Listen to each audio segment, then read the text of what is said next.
Namaskar, Anyong Hasanika. This is Sonu Trivedi, Director of Swami Vivekananda Cultural Center at the Embassy of India in Seoul, welcoming you all at this international symposium on India and Republic of Korea, aspects of public diplomacy, jointly organized by Swami Vivekananda Cultural Center, Embassy of India, Seoul, and India Foundation, New Delhi, in collaboration with College of Buddhism at Dongguk University and Department of Indian Studies at Busan University of Foreign Studies. This symposium is a part of our special Azadi Ka Amrit Mahotsav series under India at 75 celebrations. At the Cultural Center, we have always endeavored to bring the diverse cultural canvas of India at your doorsteps, wherever you are in the world. Today, we are before you to discuss and deliberate upon the aspects of public diplomacy between India and Republic of Korea at this truly international forum with experts from India and Korea joining us live here today. Friends, before we formally begin the proceedings of the symposium, let me briefly introduce the Cultural Center to all, as many participants have joined us for the first time today.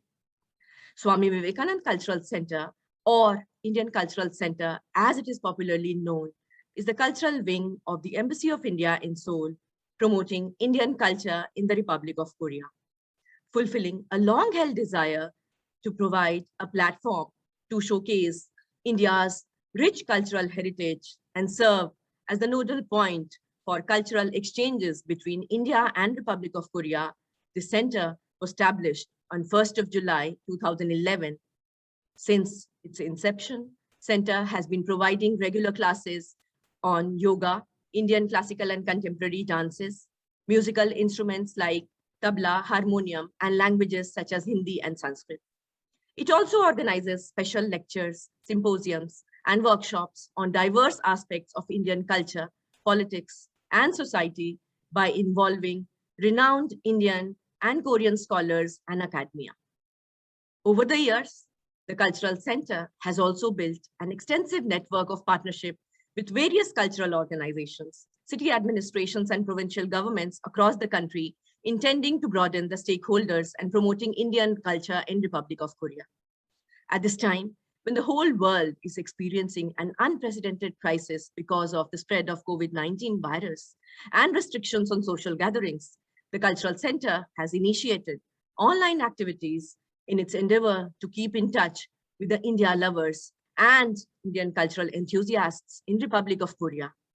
And I'm sure today's symposium would further reinforce our hard-pressed attempts to connect with the friendly people of Korea. To formally welcome all the dignitaries present here today with us and joining us online, may I now call upon Her Excellency Shri Priya Ranganathan, Ambassador of India to Republic of Korea, for her welcome remarks. Over to you, ma'am. Thank you so much, Sonu. His Excellency Chang Jae-bok, the Ambassador of the Republic of Korea to India, respected Ram Madhav, the member of the Board of Governors of the India Foundation, New Delhi, my respected senior colleague and friend, Preeti Saran ma'am, Dean of the College of Buddhism, Mr. Wang Sunil, Nalanda University Vice Chancellor, Sunaina Singh, my good friend, the DG of RIS, Sachin Chaturvedi, Professor of the Department of Indian Studies in BOOPS, Professor Lee Sonchal, and Director of the Center for India and ASEAN, Sejong Institute, Dr. Yun Jung Choi. Good afternoon or good morning to all of you. I'm so happy to be addressing you at the beginning of this international symposium on various aspects of India-ROK diplomacy that is being jointly organized by the Indian Cultural Center, Embassy of India, Seoul, and the India Foundation, New Delhi, in collaboration with the College of Buddhism, Dongguk University, and the Department of Indian Studies of the Busan University of Foreign Studies. I'm especially pleased to see my dear friend, Ambassador Chang, who has recently taken over as the new Korean ambassador in New Delhi. Friends, as far as India's public diplomacy's approach is concerned, we have seen unprecedented outreach and unparalleled outcomes in the past few years. Through our focus on culture, commerce, and connectivity, India is leaving an enduring mark around the world. At this time when people around the world are forced to deal with the COVID-19 pandemic, and climate change-induced extreme weather events, the practicality and wisdom of India's approach is being recognized. Two of India's multilateral initiatives, namely the International Solar Alliance and the Coalition for Disaster Resilient Infrastructure, as well as India's Vaccine Maitri program, have focused the attention of countries on diplomatic and humanitarian relief efforts so as to enhance the capacity of developing countries in particular to mobilize finance and enhance sustainable energy access to their populations, as well as to provide essential vaccines to the vulnerable communities.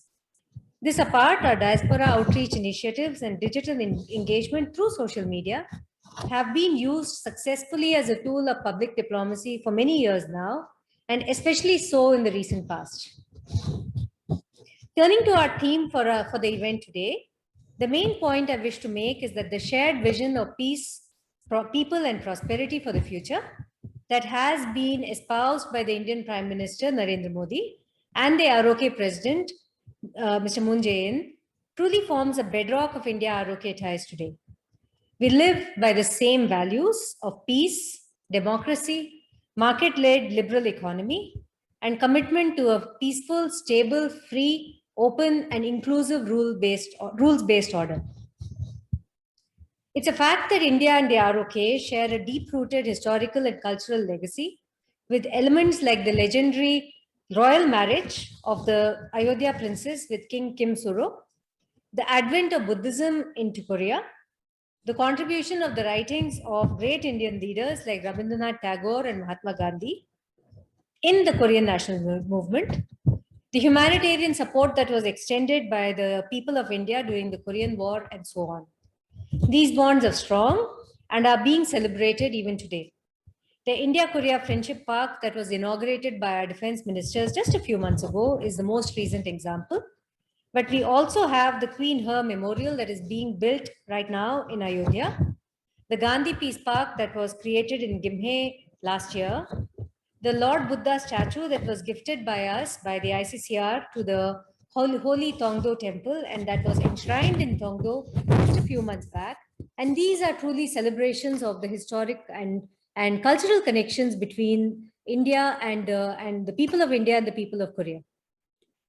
We have also made great strides in our economic and commercial partnership, taking advantage of the Comprehensive Economic Partnership Agreement that was signed in the year 2010, and the upgradation of our relationship from a strategic partnership to a special strategic partnership in 2015. We are looking forward to 2023, when we will celebrate the 50 years of diplomatic ties between India and the Republic of Korea. And I'm sure this will allow us to find ever new ways of enhancing and building on this very, very strong foundation that we have already. I'm certain that the eminent speakers on our panel today will add very rich insight and color into various aspects of our public diplomacy approaches and strategies, and will allow us to find newer and newer ways of further deepening our partnership. I thank you all for your attention, and I am really looking forward to the conversations in the hours ahead. Thank you so much. We now move over to congratulatory remarks by His Excellency Chang Jae-bok, Ambassador of the Republic of Korea to India. Ambassador Chang had joined Ministry of Foreign Affairs in 1988. He was also deputed as the Director of the Human Rights and Social Affairs Division of Ministry of Foreign Affairs and Trade in 2007.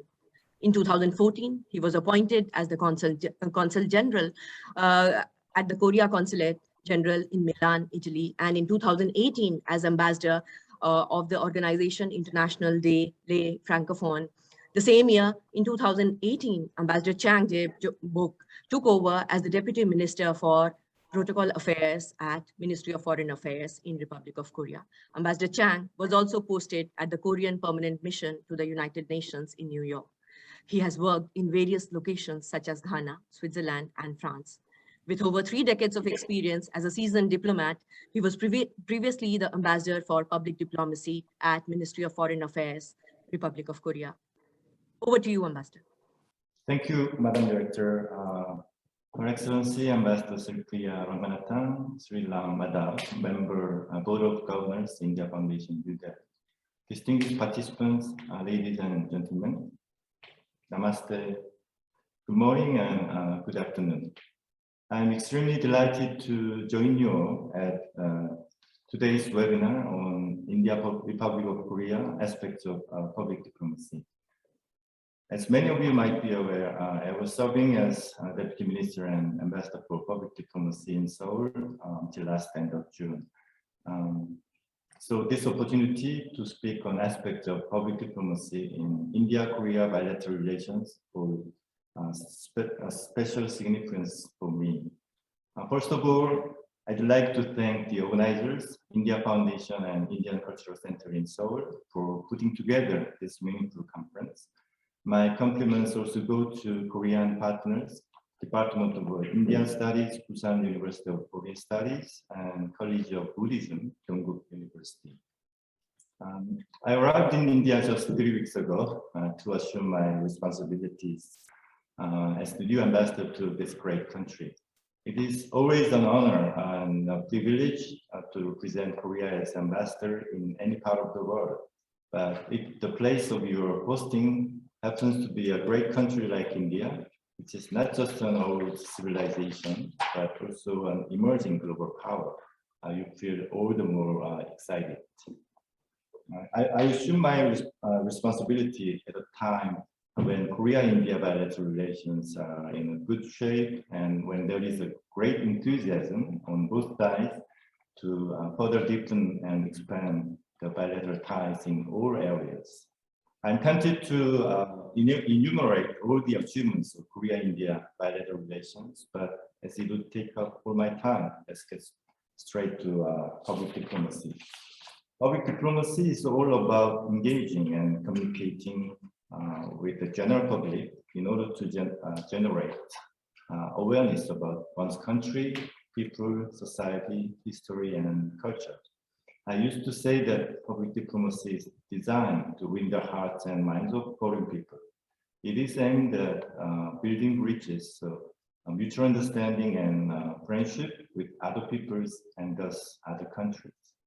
We see public diplomacy as an important means to achieve our foreign policy goals by building a positive image of Korea, by promoting a better understanding of Korea in its manifold aspects, and by forging friendship between the peoples. Having said that, I'd like to dwell on public diplomacy between Korea and India. Both Korea and India have shared their past and also have huge soft power assets. I found the main tasks of public diplomacy between our two countries are to discover the old connections and harness both countries' soft power assets to lay a strong foundation for robust bilateral relationship. The best thing about our bilateral relations is that our two peoples have known each other for millennia. We are already rediscovering our great shared past and reviving our old friendship to highlight the deeper basis of our lasting friendship. Korea truly celebrates the shining legacy of the matrimonial alliance between the Ayodhya Princess Kim He and the Korean King Kim Soo, and the spiritual bonds forged through Buddhism. As much as in Korea, I feel there is a growing interest from the Indian government and people to re-emphasize our ancient bonds. As you know, Grand Princess He Memorial is being built in Ayodhya. I hope we will be able to celebrate together the inauguration of the Memorial Park in early November this year. Much like our strong relations in the ancient past, through the medium of public diplomacy, we are making untiring efforts to promote greater people-to-people contacts and cultural exchanges. Korea has plenty of soft power assets, such as its pop culture, education, language, economic development experience, cutting-edge technology, and its global enterprises.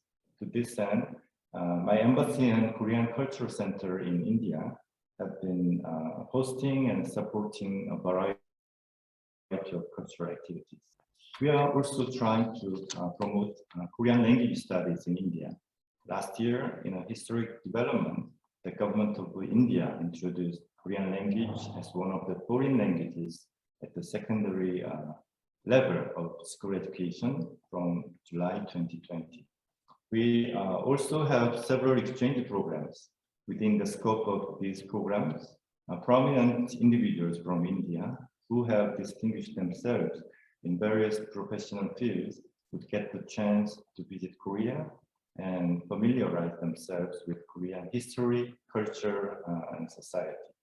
The true beauty of people-to-people contacts and cultural exchanges, however, lies in sharing and experiencing culture mutually. When I served as ambassador for public diplomacy, I used to emphasize that two-way communication is a key to public diplomacy.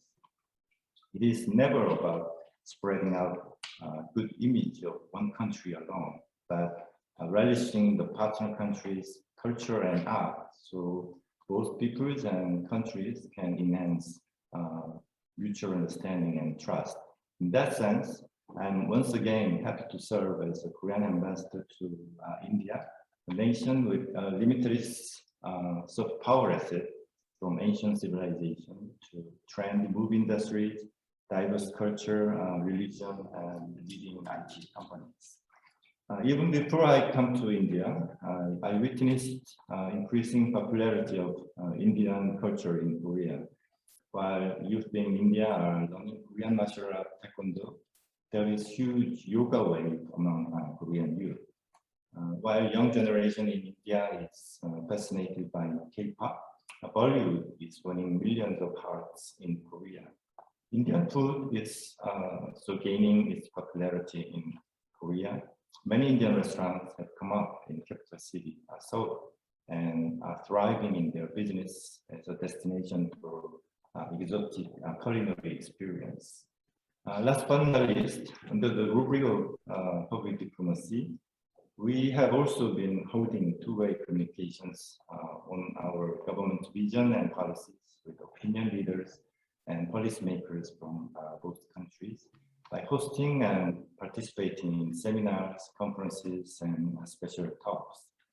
Through this kind of dialogue, we try to boost mutual understanding, make favorable opinions, and gain support on our respective government policies and programs.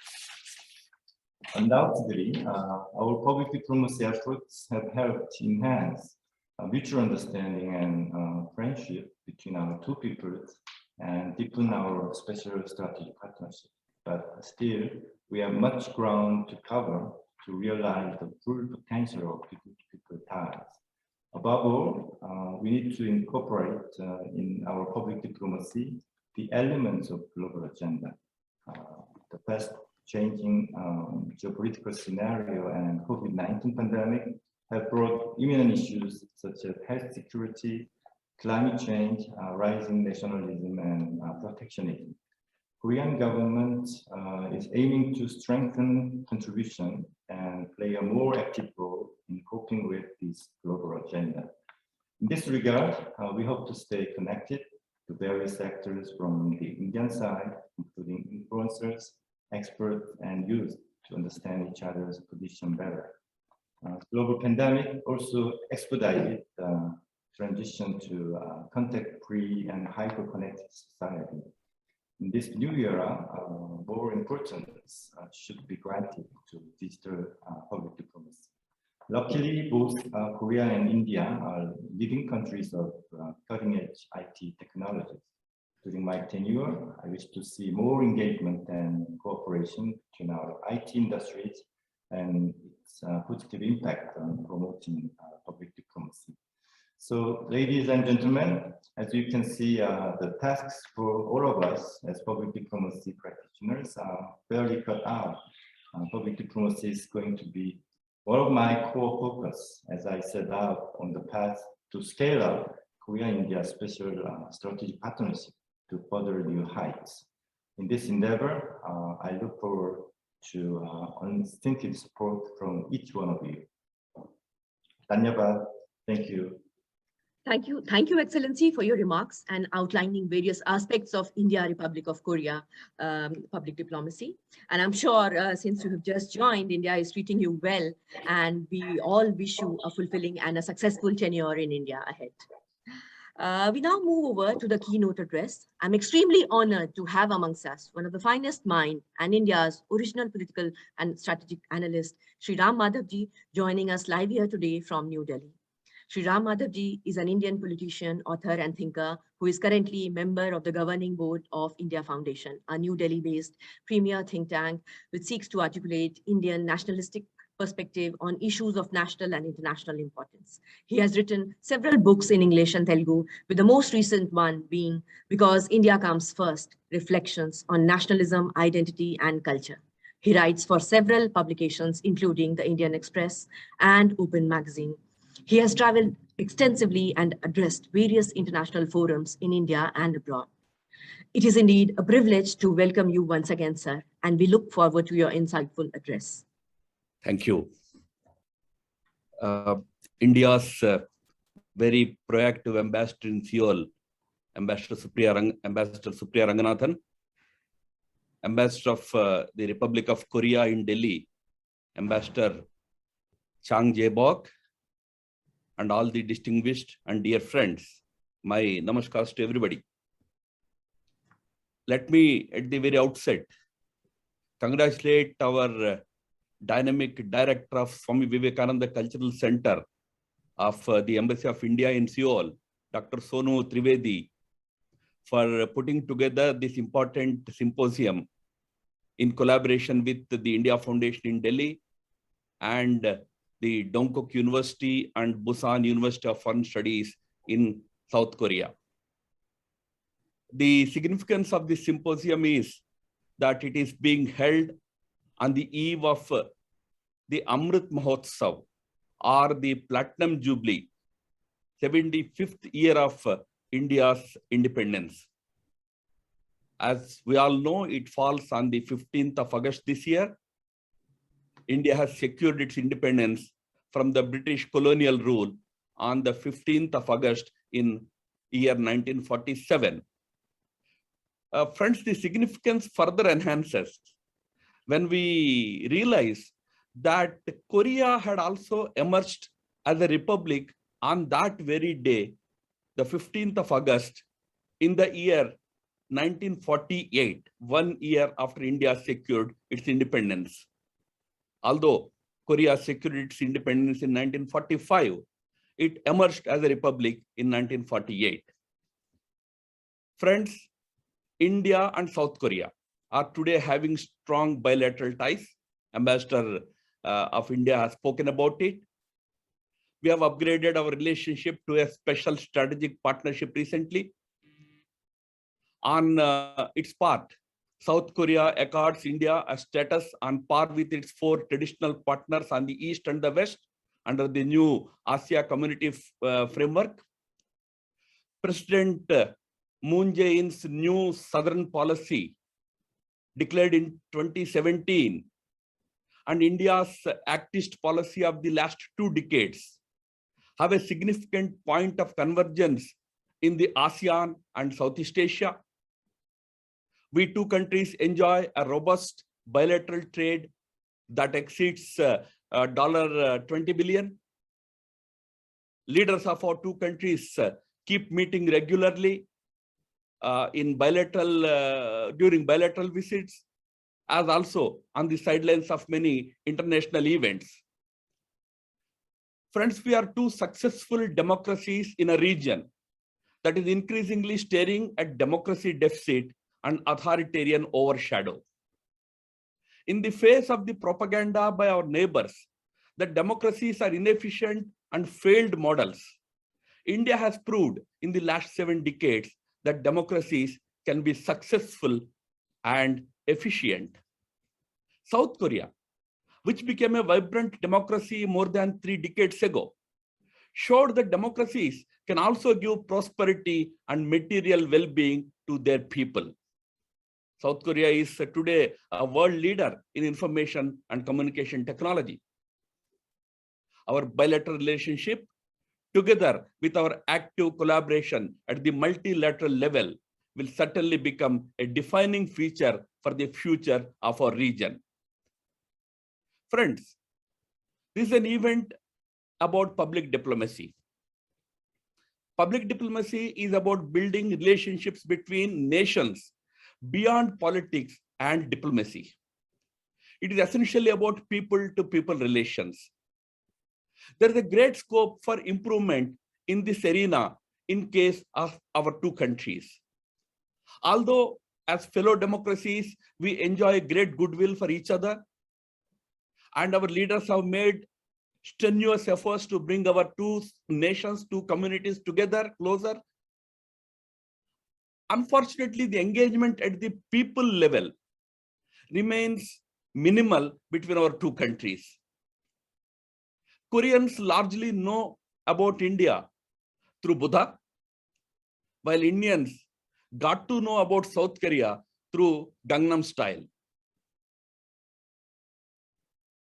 In fact, not just our present and future, but even our respective pasts have several commonalities that can help build greater understanding between our two societies. Both our nations are ancient in origin. The known history of Korea dates back beyond 8000 BCE. As many of us know, India is also a very ancient nation with millennia old history. In the long history of our respective civilizations, our paths crossed occasionally. One important intersection was Buddhism, as mentioned by our ambassador. Korean Buddhist monk Hong Jiao visited India in the 8th century AD and authored a travelogue by name Pilgrimage to the Five Kingdoms of India, which gave a vivid contemporary account of Indian culture, politics, and society. It was published by UNESCO subsequently in a number of world languages. And very interestingly, as our ambassador mentioned about it, we are also related by blood historically through the Princess of Ayodhya. We call her as Suri Ratna. And there is a Korean name. I don't venture into that name for the fear of misspelling it. She married the king of Korea in the 1st century AD. I mean, 2000 years ago. Our blood relationship goes back by 2 millennia. Many contemporary leaders of South Korea I came to know from our ministry. They actually trace their ancestry to that royal couple, which is linked by blood to both Korea and India. That makes our historical bond quite strong and quite robust. Friends, since we are meeting on the occasion of India's 75th Independence Day, it may be worthwhile here to mention that our two countries have several common features when it comes to the struggle for independence also. It is both fascinating, but also very painful to read the history of our respective independence struggles. We were both victims of colonialism for centuries. India from the Turks, Mughals, and the British, and Korea from the Chinese, Russians, and the Japanese. The March 1st movement, launched in 1919 to free Korea from the Japanese occupation, coincides with India's non-cooperation movement, which was also launched in 1919 to oust the British colonists. And very importantly, both were peaceful movements for independence. Our two countries had fallen victim to the colonial machinations and ended up partitioned at the time of our respective independence. Both are suffering the evil consequences of that partition even to this day. It's not my intention to go into the details of the entire struggle, but I cannot resist the temptation to mention one important facet of the struggle. Towards the very end of the struggle, had General Douglas MacArthur, who was the US Army general overseeing Korea's independence during the Korean War of 1950-53, had he prevailed, not the then US President Dwight Eisenhower, there would not have been a 38th parallel dividing the Koreans into two nations. MacArthur was not in favor of halting the US forces at the dividing line. He had to be removed as the general before Eisenhower and the UN could go ahead with the partition plan. Please remember that Stalin, whose forces were in control of the northern parts of the then Korea, died a few months before actually the partition plan was imposed on Korea in July 1953. And there is a similarity with India. Had Indian leadership prevailed, not Lord Mountbatten in 1947, probably India also would not have been partitioned. Remember, again here, that the father of Pakistan, Muhammad Ali Jinnah, died in September 1948, just over a year after partition. Friends, if history has ifs and buts, which it doesn't, unfortunately, but if it has ifs and buts, we two countries would perhaps have opted for a different transition at the time of our independence. Having said it, friends, as our Honorable Ambassador mentioned, India played an important role in establishing peace and order in the Korean Peninsula after the independence in 1945 and during the Korean War of 1950-53. Mr. KPS Menon of India was the chairman of the 9-member UN Commission set up in 1947 to hold elections in Korea. During the Korean War of 1950-53, both sides accepted a resolution sponsored by India at the UN, and the ceasefire was declared on 27 July 1953. Lieutenant General Timaya of India served as the chairman of the Neutral Nations Repatriation Commission after the armistice and contributed to resolving the humanitarian issues arising out of the war, which won great appreciation from all quarters. Friends, let me conclude by saying that beyond what is known, people of our two nations have many more things in common. We know very little about it, but we have many more things in common in our history, many things to learn and unlearn from each other's experience, and many great ideals of our religion, our culture, to cherish and also to share.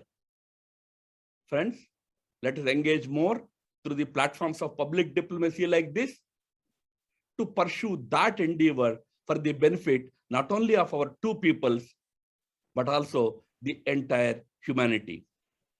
Thank you and namaskar. Thank you, sir. Thank you, sir, for your remarks and outlining on the key aspects of public diplomacy between India and Republic of Korea. And you have also focused on how both countries, India and Republic of Korea, as great democracies, they have had their common struggle against the colonial powers. And also in the end, you highlighted upon the opportunities available between the two countries, and these areas of cooperation could be identified, and we may move ahead. So with this, we right away move forward to the next to our next session. For this, I call upon Sri Shakti Sinha ji to preside over. Sri Shakti Sinha ji, besides having many other affiliations, he is also the Director General of International Buddhist Confederation and a distinguished fellow at the India Foundation. Over to you, sir.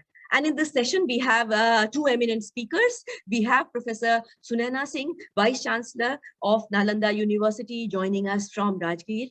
And from the Korean side, we have Professor Hwang Sunil, who is the Dean at College of Buddhism at the Dong University, joining us here from Seoul.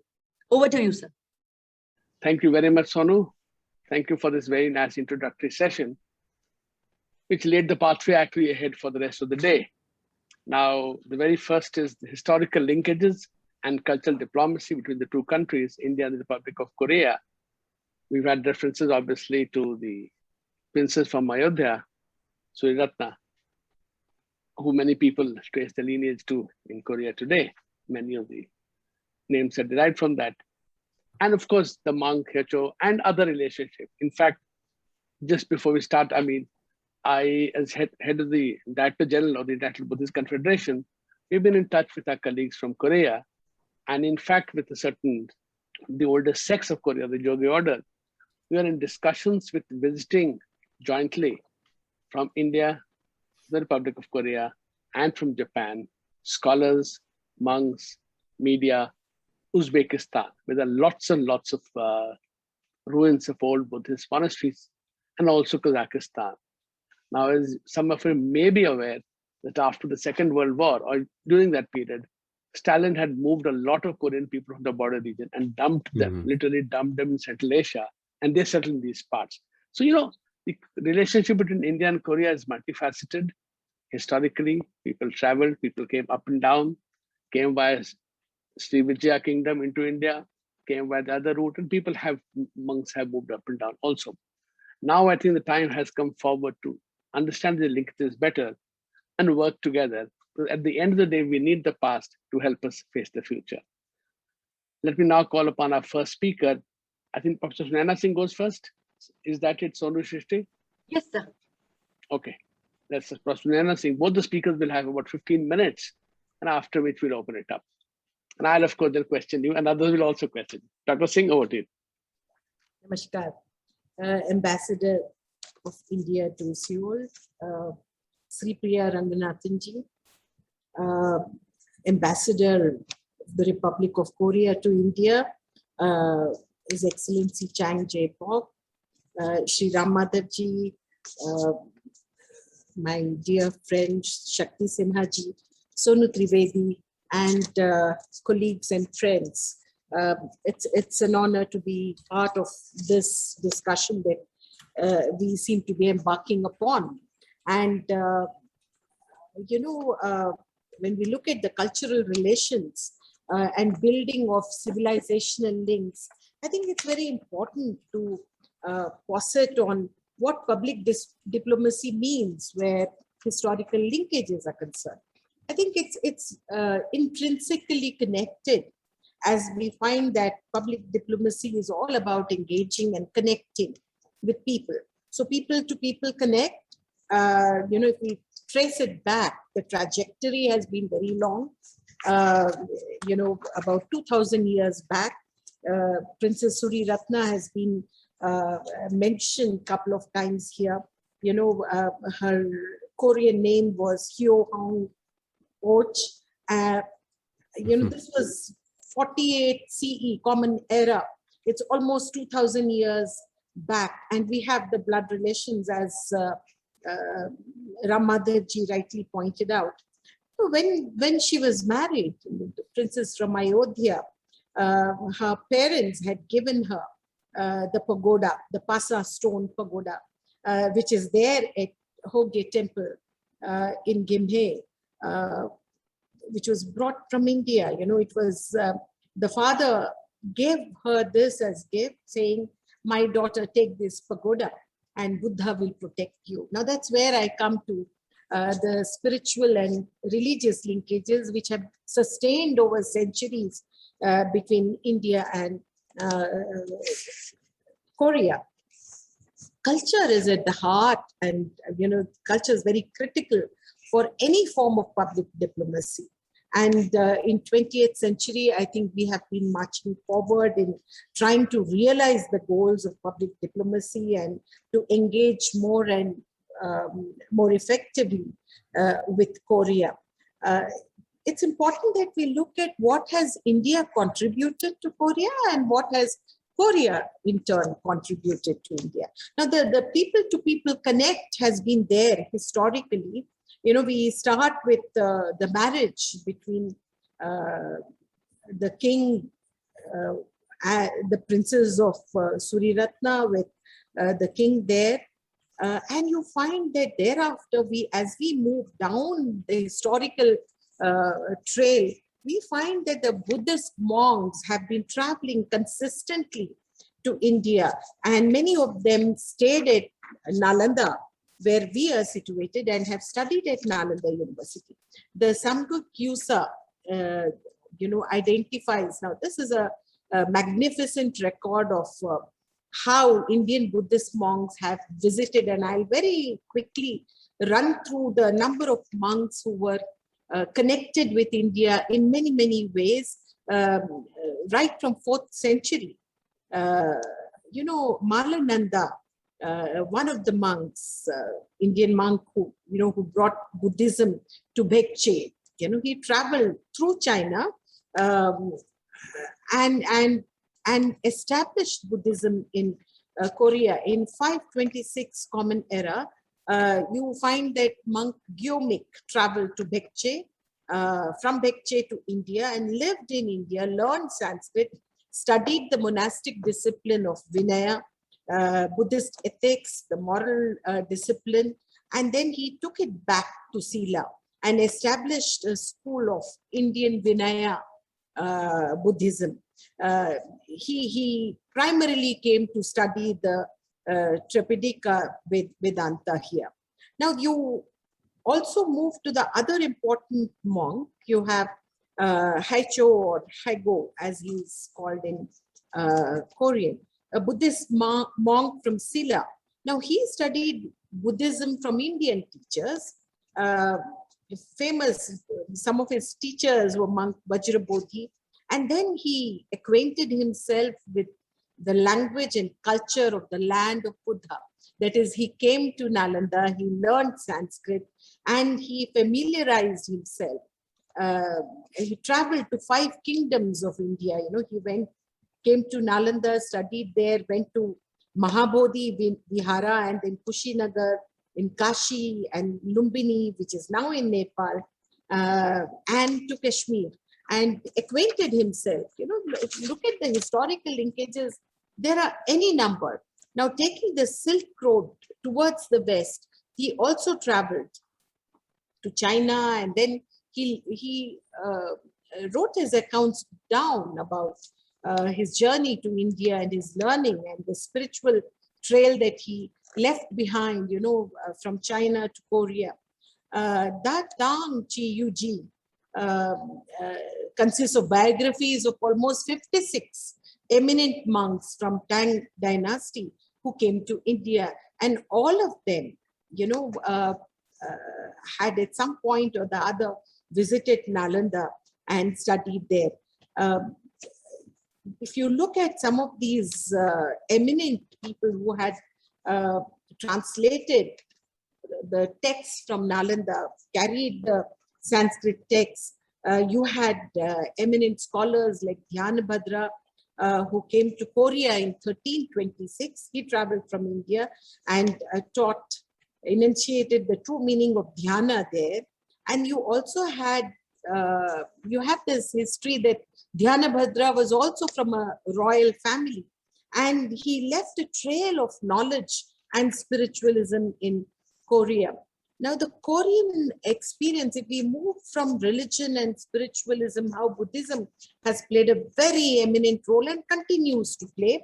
We still have Korean students coming to Nalanda to learn Buddhism, Buddhist philosophy at Nalanda. Presently, we do have some students here. Now, to move from there to Satyagraha, I think Ram Madhavji mentioned this very effectively, because Mahatma Gandhi played a very important role, that the communication through the newspapers, Indian Opinion, around 25th April 1908 and 13th November 1922, the huge appreciation by Gandhi ji initially that Korea was protest against Japan, had brought in the spirit of boycotting, that this has contributed later on to his own Satyagraha concept. And Gandhiji acknowledges that Korea had this, the power of boycotting Japanese goods. Dong E Ibo, the paper richly appreciates Gandhiji and his sagacity and his wisdom in satyagraha and non-violence. Now, the founder of the paper, Donghae Ibo, in 1926, also plays for that the Korean youth are inspired by Gandhiji. You know, this is again, people to people connect has happened 1926. So we are trying to carry that forward in 21st century. And I think this is an amazing trail of history, you know. And then we, of course, have our Rabindranath Tagore, the Nobel laureate, and the Lamp of the East, which is also printed on the bust of Tagore, which is now unveiled in Seoul. Now, Lamp of East, where Tagore very richly, and I quote him, he says, in the golden age of Asia, Korea was one of its lamp bearers. And that lamp is waiting to be lighted once again for illumination of the East. Rich tribute to Korea and the spirit of Koreans. You know, this is something that Tagore consistently took forward through his journey in Korea in 1916. You know, and you find that Tagore had later on in Song of the Defeated again paid tributes to Korea. This again, I thought, you know, the Song of East is well remembered in Korea, part of the curricula in Korea now in some of the universities. Tagore is hugely respected and taught. I think our own center there has done tremendous work in promoting, because you have, you know, when Tagore wrote the poem, Song of the Defeated, interestingly, he gave the poem to one of the students and not to any political bigwigs. And that symbolizes the common situation of the people of Korea and India, how the youth were involved, how they were part of people to people connect per se.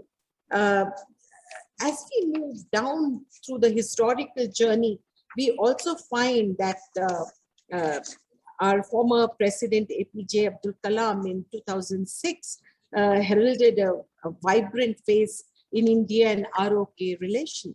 The then President Lee Myung-bak paid a landmark visit to which is followed even now consistently by subsequent presidents, and the entire thing has acquired preeminence with Honorable Modi ji and the President of ROK taking it to a higher level.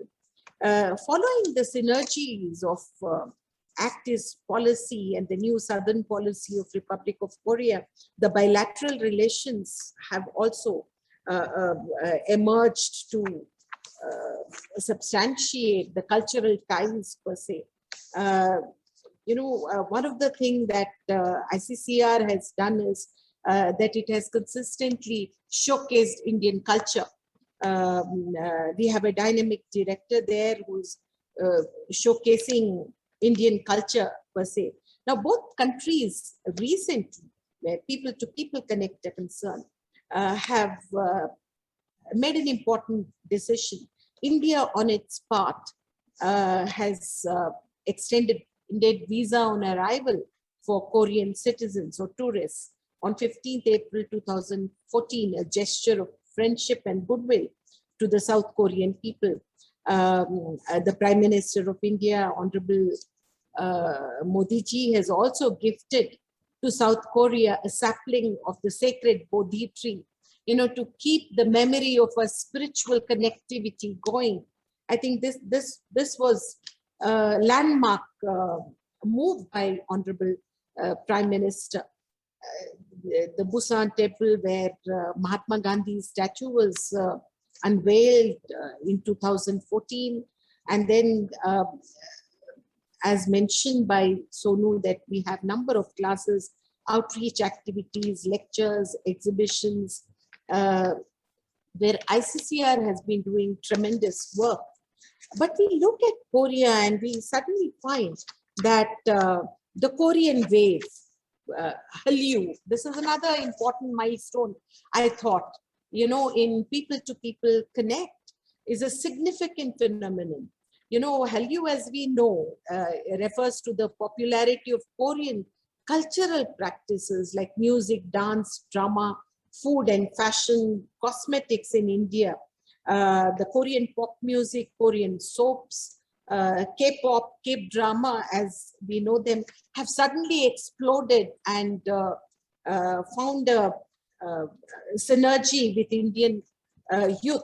It all began with the promotion of K-pop and K-drama in northeastern states, where the teenagers have vibed with the pop culture there. Hallyu 2.0 began around 2007 via the digital technology, and today we find that it has a huge presence, not just in Northeast, but it seemed to be moving everywhere.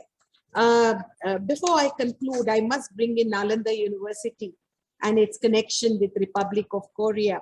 A number of monks had studied at Nalanda Mahavihara, have been part of the student brigade who carried the important texts and knowledge, spiritualism back to Korea. This has put Nalanda on the map of Korea per se. And I think we need to revive that. And one of the moves of reviving through language, through spiritualism, through religion has been South Korea signing a memorandum of agreement with MEA as its concurrence for establishment of Nalanda University. And I think that was a great move. Korea then happens to be one of the participating nations who has supported the establishment of Nalanda University. We find that almost every year we have a number of students coming from Korea. Korean language that is being taught at Nalanda is one of the important languages which is quite popular with the students out here.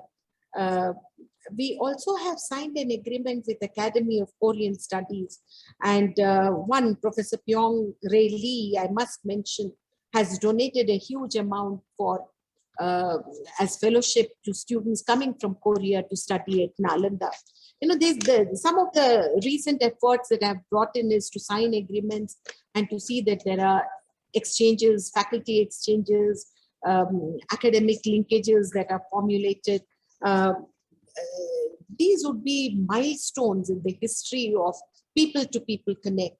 And as we have seen, both the cultural and historical linkages have played a very dynamic role, and they have left a lasting legacy for us to take forward. Thank you for giving me this opportunity to share my views. Thank you, Shakti Sinha ji. And namaskar. Thank you very much.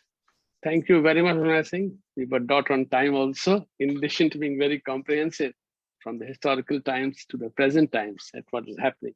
In fact, I was pleasantly surprised that Ranchi University also has Korean language classes. That's very heartening, how is it? But now to travel all the way from Nalanda to Seoul in Korea to the Tongkok University, where next speaker, Professor Wang Sunil, is speaking. In fact, later this year, when we organize our Global Buddhist Summit, whose theme is literature and Buddhism, India and all over the world, I'm sure he would have a lot to say on that. So may now request Professor Sunil to take over and give us his perspective. Your Excellency Sri Priya, Ambassador of India to South Korea, Your Excellency Jang Jae-bok, Ambassador of Korea to India, Director Sonu, Indian Culture Center in Seoul, and distinguished guests and ladies and gentlemen. My name is Sunil Hwang, and I'm working as a Dean of College of Buddhism in Dongguk University. And I pronounce my name as Sunil in Indian style. If I pronounce my name in Korean way, it must be Sunil. But I'm a Buddhist, and I always think of my deep root in India. So whenever I'm going abroad, I intentionally pronounce my name like Indian people, like Sunil, something like that. So it actually shows my deep commitment on this kind of public diplomacy between Korea and India. And I, together with the College of Buddhism in Dongguk University, is ready to do something to have a mutual understanding between Korea and India culturally as well as religiously, and also deepen the relationship between Korea and India in government level. So maybe before I start, I think I should mention that since the year 2012, I was attended the first international conference of Dharma Dhamma conference in Sanchi. Since then, I keep going there. So my last travel to India was the year 2019, where I was in Rajgir, the 5th Dharma Dhamma conference organized with the Nalanda University together with the India Foundation. And I still remember during that time, I met the Sri Ram Madhav from India Foundation. And also I met Vice Chancellor, Professor Sunaina Singh from Nalanda University. And I also, my deep, long-term friend and my guru, Professor S.R. Bhatt from Delhi University.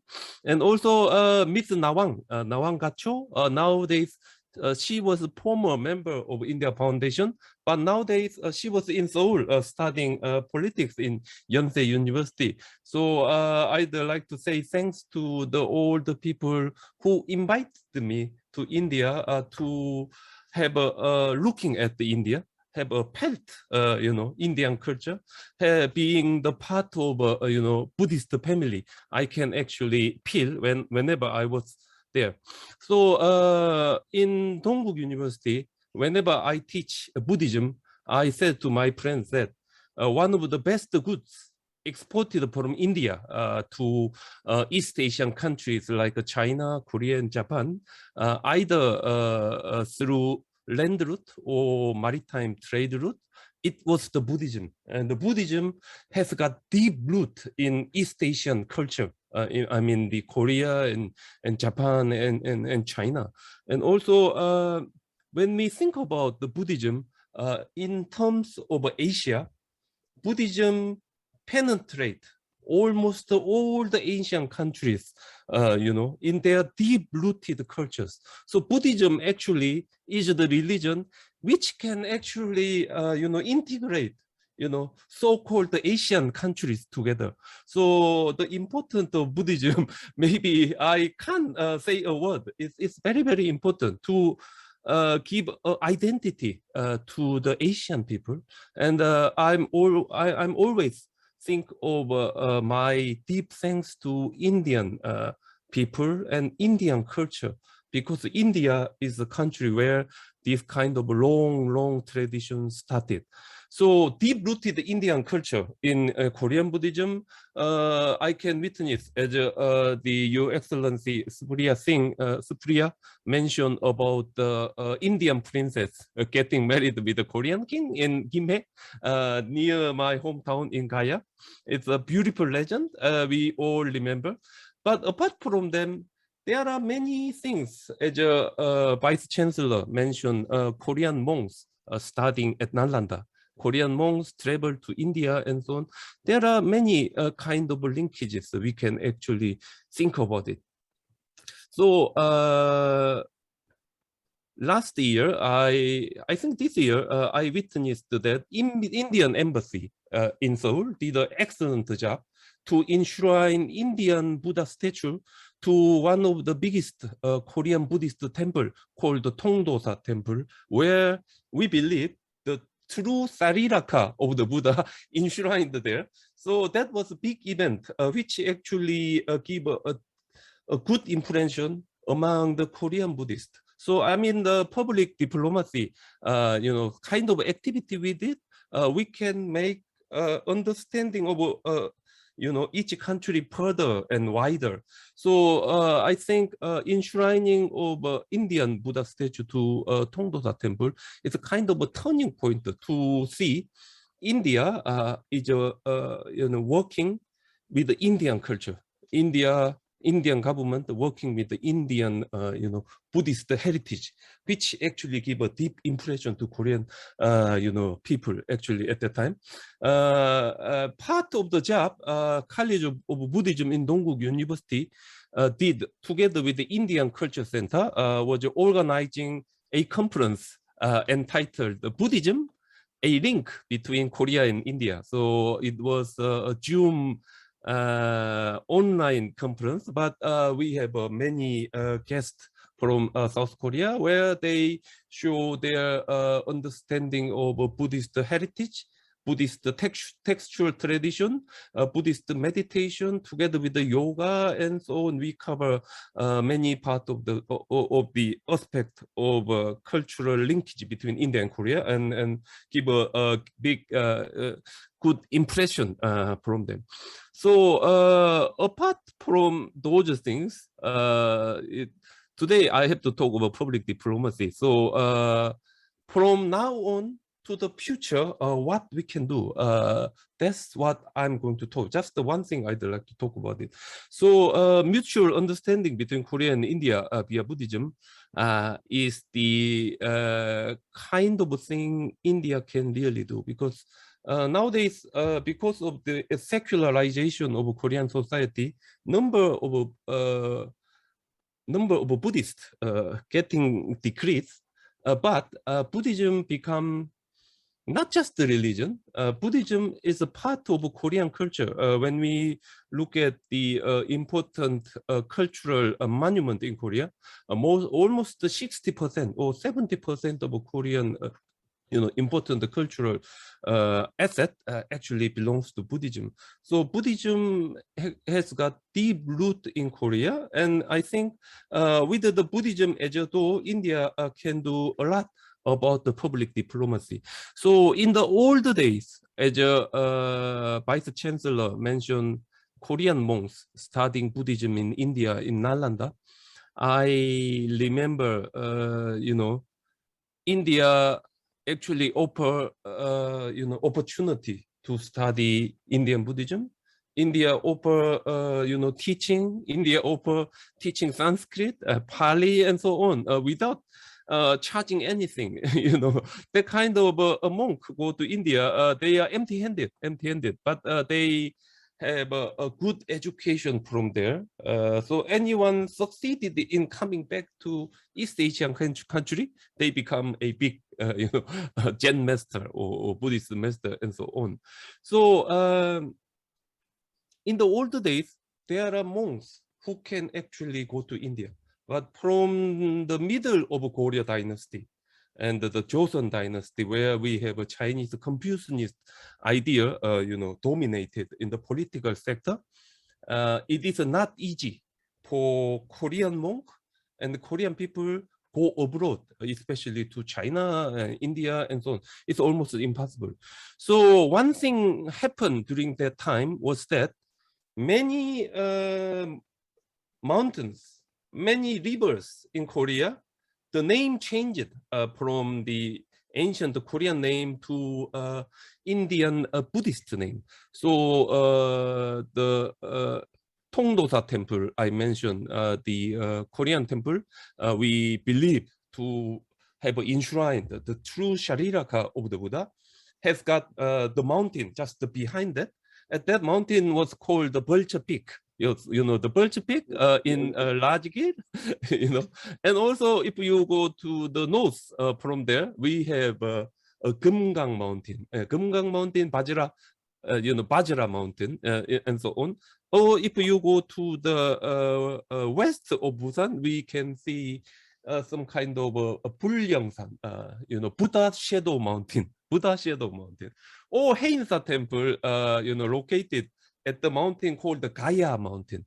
So from the old days, Korean Buddhist has got desire to be part of the Indian culture, to be part of the Buddhist heritage in India. So because they can't go there, they changed the name of the mountain and river in Korea in many cases.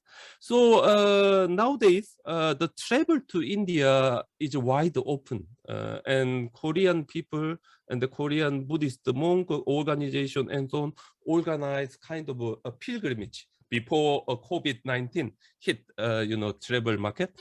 But I think it is going to be restarted.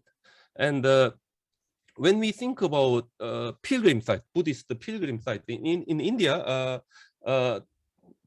there are 4 major Buddhist pilgrim sites: the birthplace, a place of enlightenment, place of the first sermon, and the place of nirvana, together with the 4 cities where the Buddha performed supernatural power.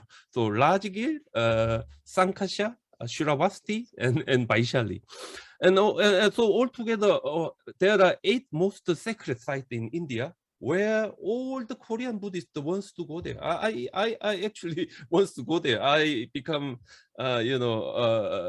so impressed when I was in Rajgir, and I become so excited when Indian Ministry of Foreign Affairs built a Nalanda University. That news actually gave me a deep desire to go there. So apart from the Lumbini, 7 sites was there in India.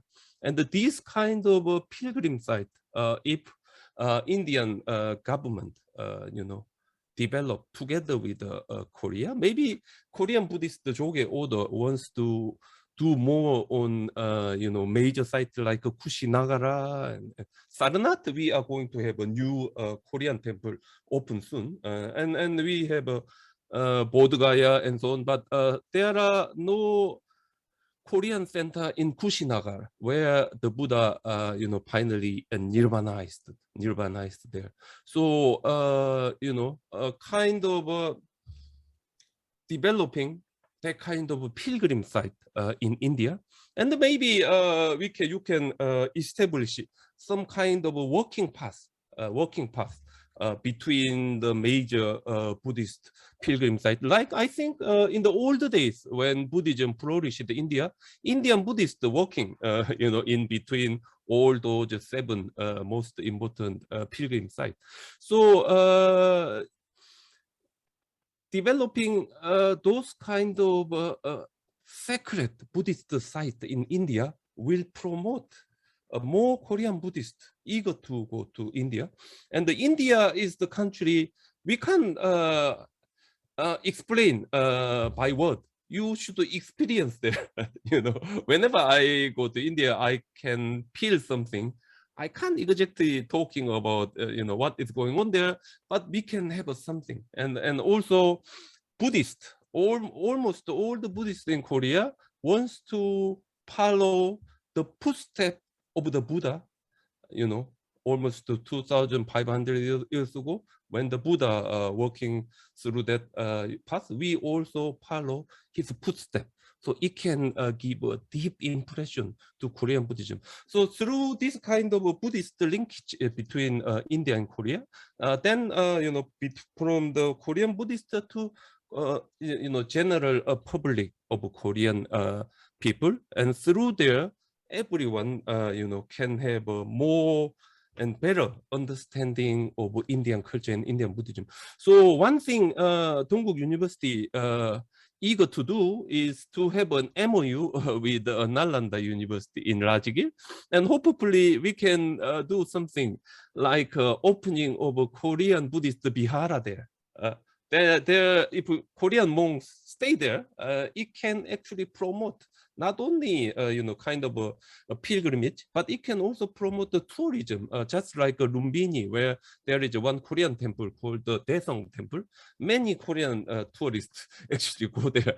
So this kind of work, if we do through Buddhist linkage, if Indian government or Indian Ministry of Foreign Affairs help, I think we can build a kind of a firm base to promote mutual understanding between India and Korea, and we can also build some kind of a means through which Indian people can understand Korea.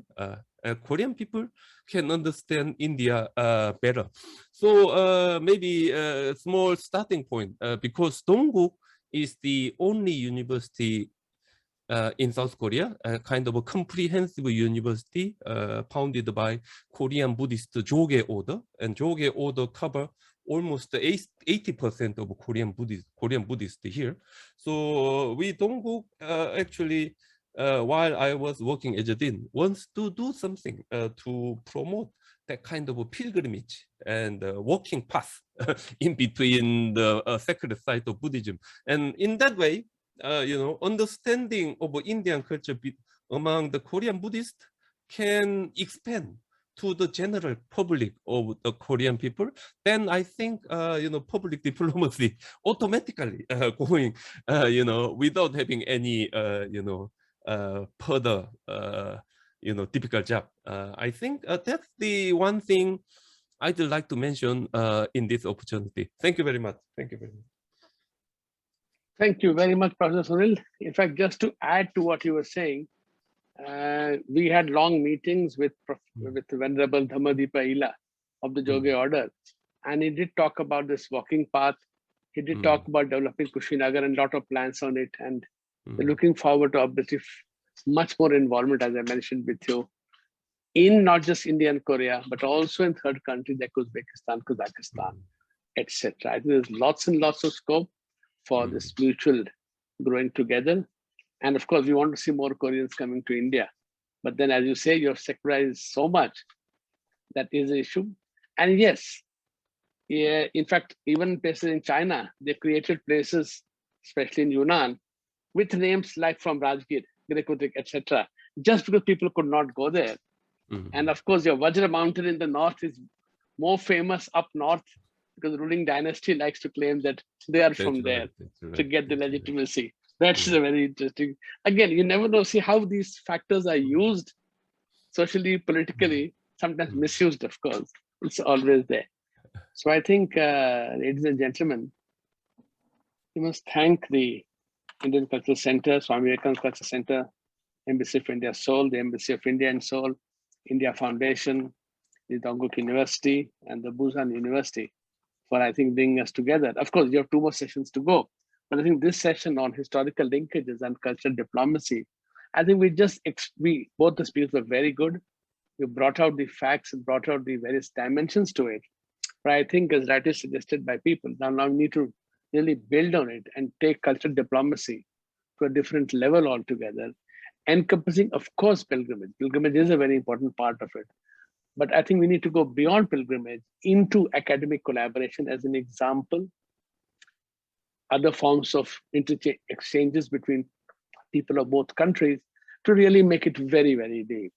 The fact remains that as a nation as such, we are so focused on other countries, that important countries like Korea and others, and similarly, I guess, for Korea also, India in that sense, is not really a major this thing.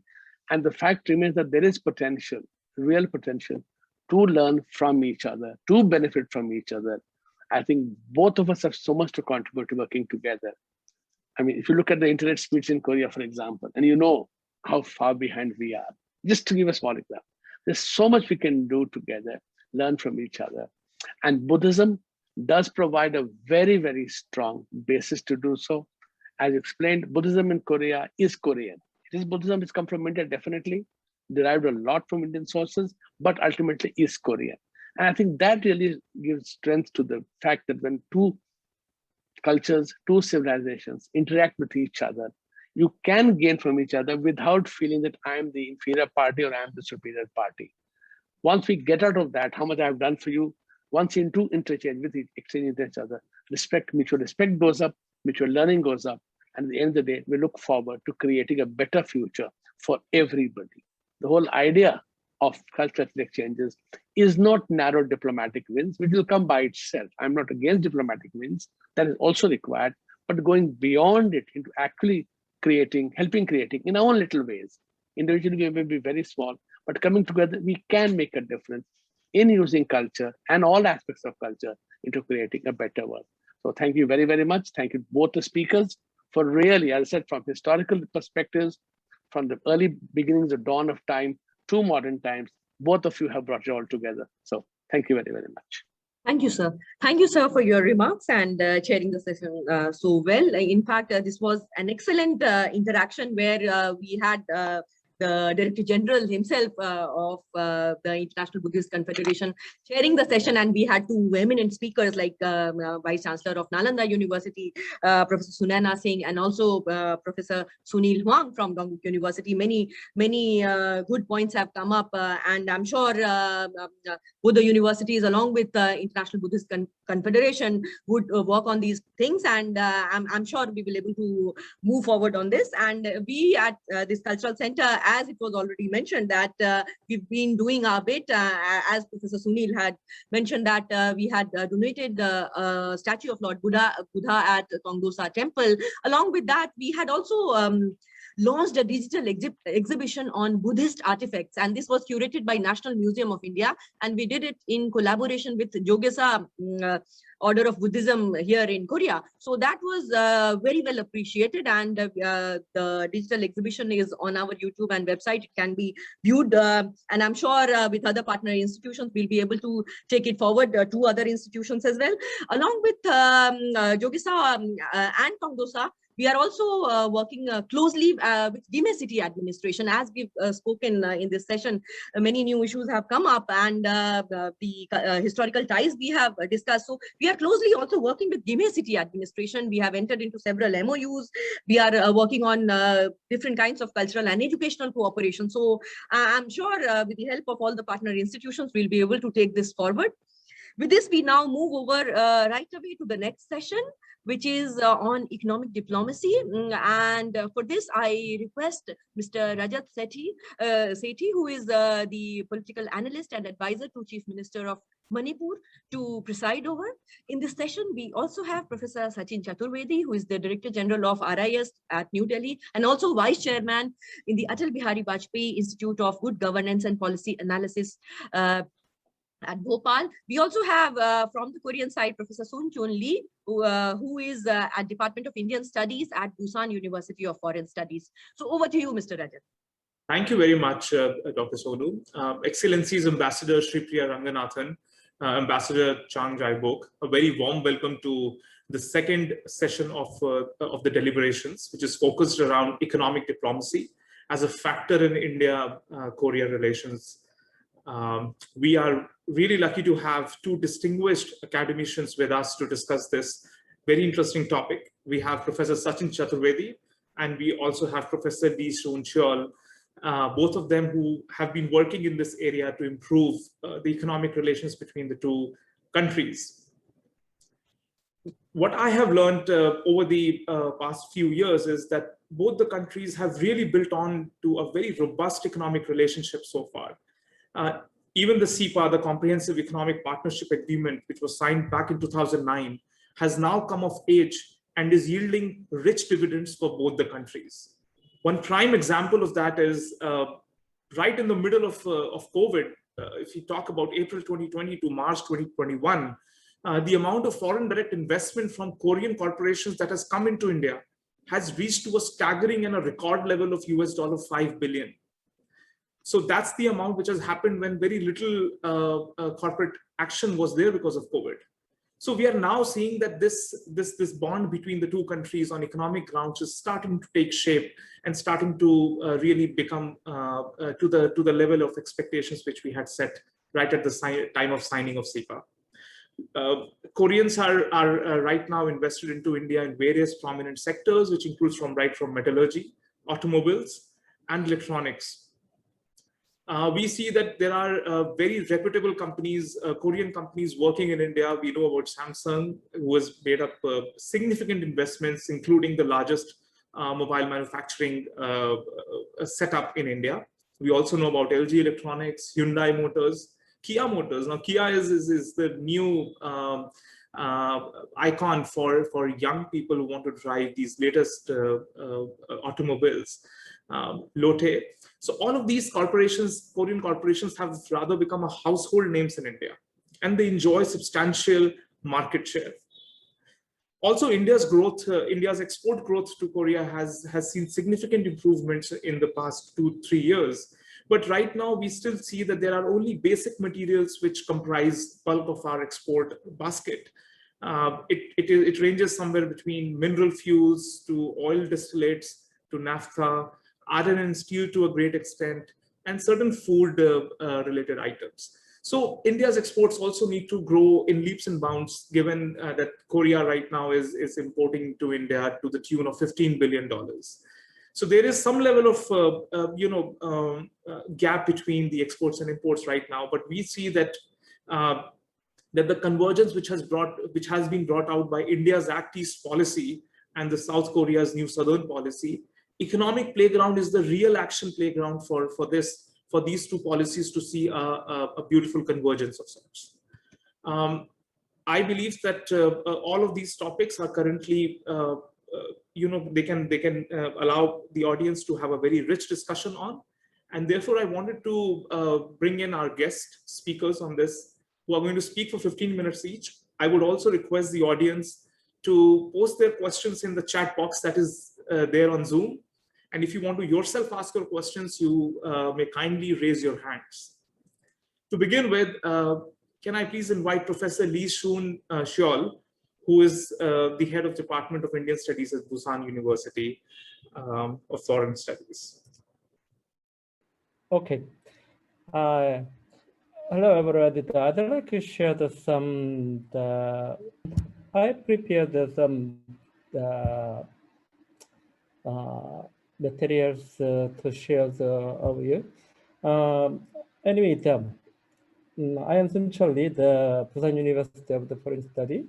Thank you, Dr. Sono and Chairman, and all of the who organized this symposiums. I'm really great pleasure to be with you and share ideas to improve the two countries' relationship. Actually, I choose the digital sector. What is the good making the relations of countries? Because digital sector could be the best economic diplomacy area for the two countries. The Korea and India has the very, very different advantages in the digital sector. They are very, very complementary each other. India has a big advantages in manpower, software, and global companies in IT and BPM sectors. And Korea also is the top country of the ICT and the future readiness in digital sector, especially the manufacturing. And India has experienced the large-scale adoption through the Aadhaar, 1,200 billion mobile phones, and 560 million internet subscriptions, and 176 million e-commerce users. Yeah, everybody knows that India is the top 3 global economies in number of the digital consumers, and second fastest growth of the digital adoption. Yeah. So India has the many advantages in IT and BPM industry, such as growing demand and global IT companies service to all over the world. And India IT and BPM sectors are pretty forward the invested destination to the very famous global companies like the Microsoft, Apple, and so on. Also, government supported the sectors with so many initiatives. As I already mentioned earlier, Indian IT industry has grown so fast than any others. They also continue to export a lot and becoming the global majors. Also, the government keep providing various initiatives and making India and face the manufacturing programs and other services. And you see very soon the very, very bright future in the digital sectors, like the subscriptions and internet connections, data and startups, unicorns, and other things. They grow very fast than any others. Lately, the India government revealed the Digital India vision to transform the India into the digitally empowered society and knowledge economies. And those, there are three visions area of the Digital India: digital infrastructures, and second is the governance and service on demand, and finally the digital empower of the citizens. And if the vision will be the completed, then the India digital sector will be grown to the $1 trillion market. To this end, India government presents 9 national goals and 30 specific digital themes. I'm going to the number energies. Energy part is a pretty good one for the digital sectors development. And prepaid meters, digital bill payment, this, and smart grid. And 6 is next general financial services. India government to make the country less cash economies and the digital finance systems and tax systems. And 7th is double farmers incomes with the digital financing and insurance system, forecast systems, and online e-marketplaces. And also the manufacturing is very important to the India, and they want to develop in e-trade, e-commerce, inventory handling systems, IoT, AI. And last one is job and skills.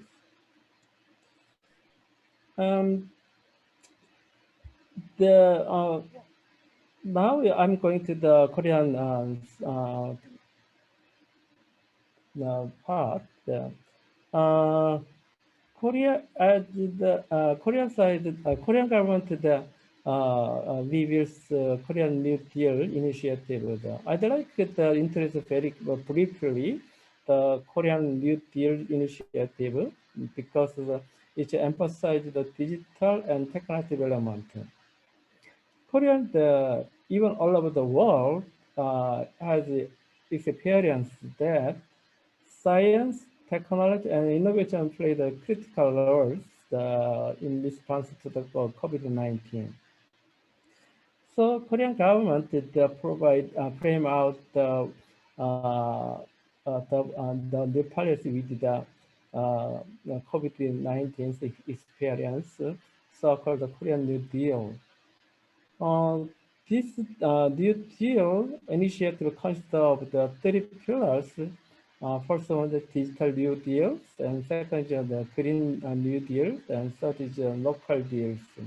3 pillars, these 3 pillars grounded on the foundation of increased employment and strong social safety. First is the digital New Deal. Digital transformation will be facilitated throughout the entire social economy. And second, the Green New Deal, eco-friendly and carbon project will be implemented. And third, mute growth without the regional gaps or inequality will be encouraged through the balanced regional New Deals. These strategies will be summed up in terms of the DNA, data, network, and AI. In digital New Deals, 12 tasks in the 4 major fields are selected with many criteria to create new markets and stimulate private demand. These are strengthening the DNA ecosystems, digital transition of the educational infrastructure, promotion on tech economics, and digitalization of the social infrastructures. They are covered from the technical innovation to the socio-economic transitions, aims for economic vitality and the number of the better job creation. And the key part of the digital New Deal is to strengthen the DNA ecosystem on data, 5G network, and AI. First of all, we mainly pay attention to the data set and data asset. Data assets are called the oil of the fourth industrial revolutions. Korea government plan to build the 30 big data platform and 1,300 types of the data set for the AI.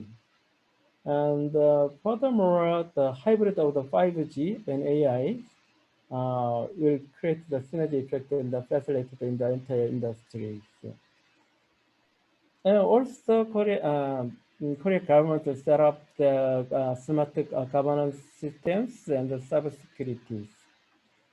And if all of these are completed by 2025, then we'll maybe get a better life equivalent to the smart industry and technology and governance systems.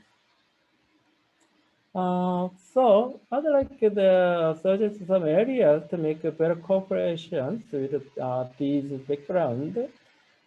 First of all, data. Data is a good field to make a cooperation. And second is the factoring and the technology of the ICT and e-government, cybersecurity. And finally, we need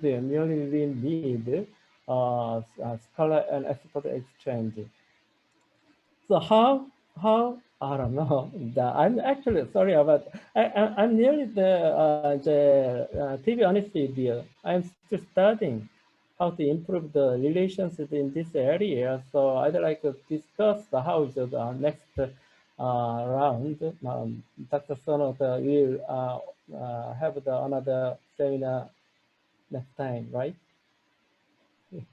So anyway, thank you so much. Can I now request Professor Sachin Chaturvedi, the Director General of RIS, a leading think tank in New Delhi, to share his remarks. Thank you. Thanks a lot, and namaskar to everyone.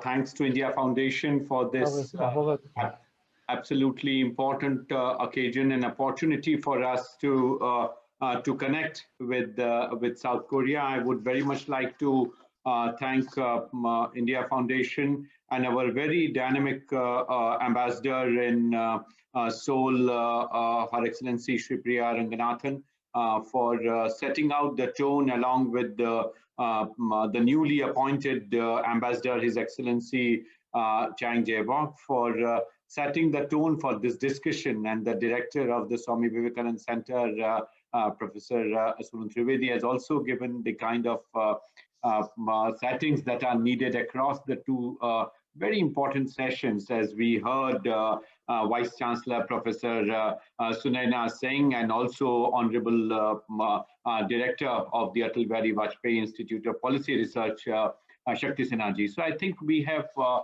set the broad context going, and Professor Lee Son Chol has also captured the essence of what we look at in terms of this partnership when we talk about economic diplomacy. I have a PowerPoint. Let me quickly share that and see the broad dimensions that we can bring in terms of how the dimensions are to be addressed. And I would just be very quick in terms of capturing the essence. And in my view, the economic diplomacy can hover around 7 points that I have broken them down here. But I feel that the global governance, capacity building, development cooperation, technology, trade and investment, FTA review and imperatives. So India-South Korea partnership is now very much set in terms of the nature of development narrative that Dr. Rajat Seth referred to. And I think it is important for us to see how it's going to go forward. And we should not forget that South Korea is the country that got transformed itself in just one generation. In one generation, South Korea became from net aid recipient country to net provider country. And right from 1950 onwards, we had Ram Madhavji talking about the role that KPS Menon and General Themaiya played in terms of the peace and governance part of it. I think it is also important for us to see that South Korea was the first country that joined the Colombo Plan. And 1951 onwards, South Korean scholars were coming as part of the Commonwealth Fellowship Program for training purposes in India. And they kept on coming till 1984, when South Korea itself got into the idea of development cooperation. I have been a visiting fellow at the Korean Development Institute and have worked very closely with CAP. RIS has a bilateral partnership with both KDI and CAP, and we have been working, visiting, exchanging scholars and people from both sides. So RIS has been extremely rich, and we have produced a very substantive study on SEPA, and this study was published as part of RIS review of India-Korea bilateral FTA called SEPA. I feel when we talk about economic diplomacy, South Korea and India can play a very important role in global governance. We are G20 members. South Korea is the only country throughout the presidencies of the G20 which actually changed the whole narrative. South Korea strengthened G20's pillar on development. It was during G20's presidency of South Korea that a new track on development was added by South Korea. It was proposed, we discussed it in Canada, but South Korea was the country and the team that did. Also, I had the privilege of working very closely in 2011, and we evolved what later on was called as T20, and RIS is one of the leading members in India of the T20, the Think Tank 20 track. And we worked very closely with the KDI and shaped the T20's emergence. So here, I think it's important, as Prime Minister Modi is trying to bring in a new dimension to economic development. We are trying to come out of the economic philosophy that dominated our thinking in terms of entitlement-based approach to entrepreneurship-based approach.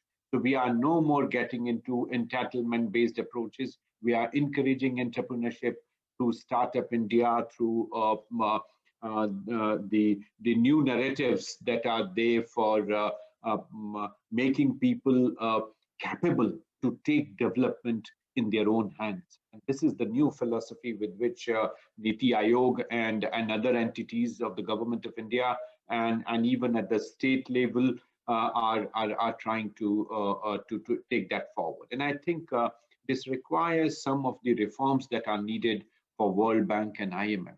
They have to see how this change can happen. South Korea and India can work closely in terms of rekindling this dimension. South Korea is interested in blue economy. We are also interested in blue economy. India's policy draft of blue economy is out.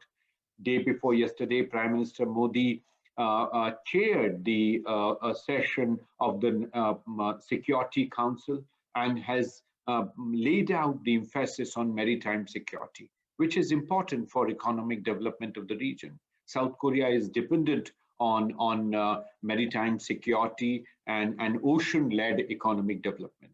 Prime Minister has laid out the Sagarmala program to develop 41 ports in India, which are going to play an absolutely important role in this new governance that Indo-Pacific requires. And the Indo-Pacific is part of the global governance. India's Act East policy and Korea's new Southern policy converge when we talk about a free, open Indo-Pacific and the Asia-Africa growth corridor.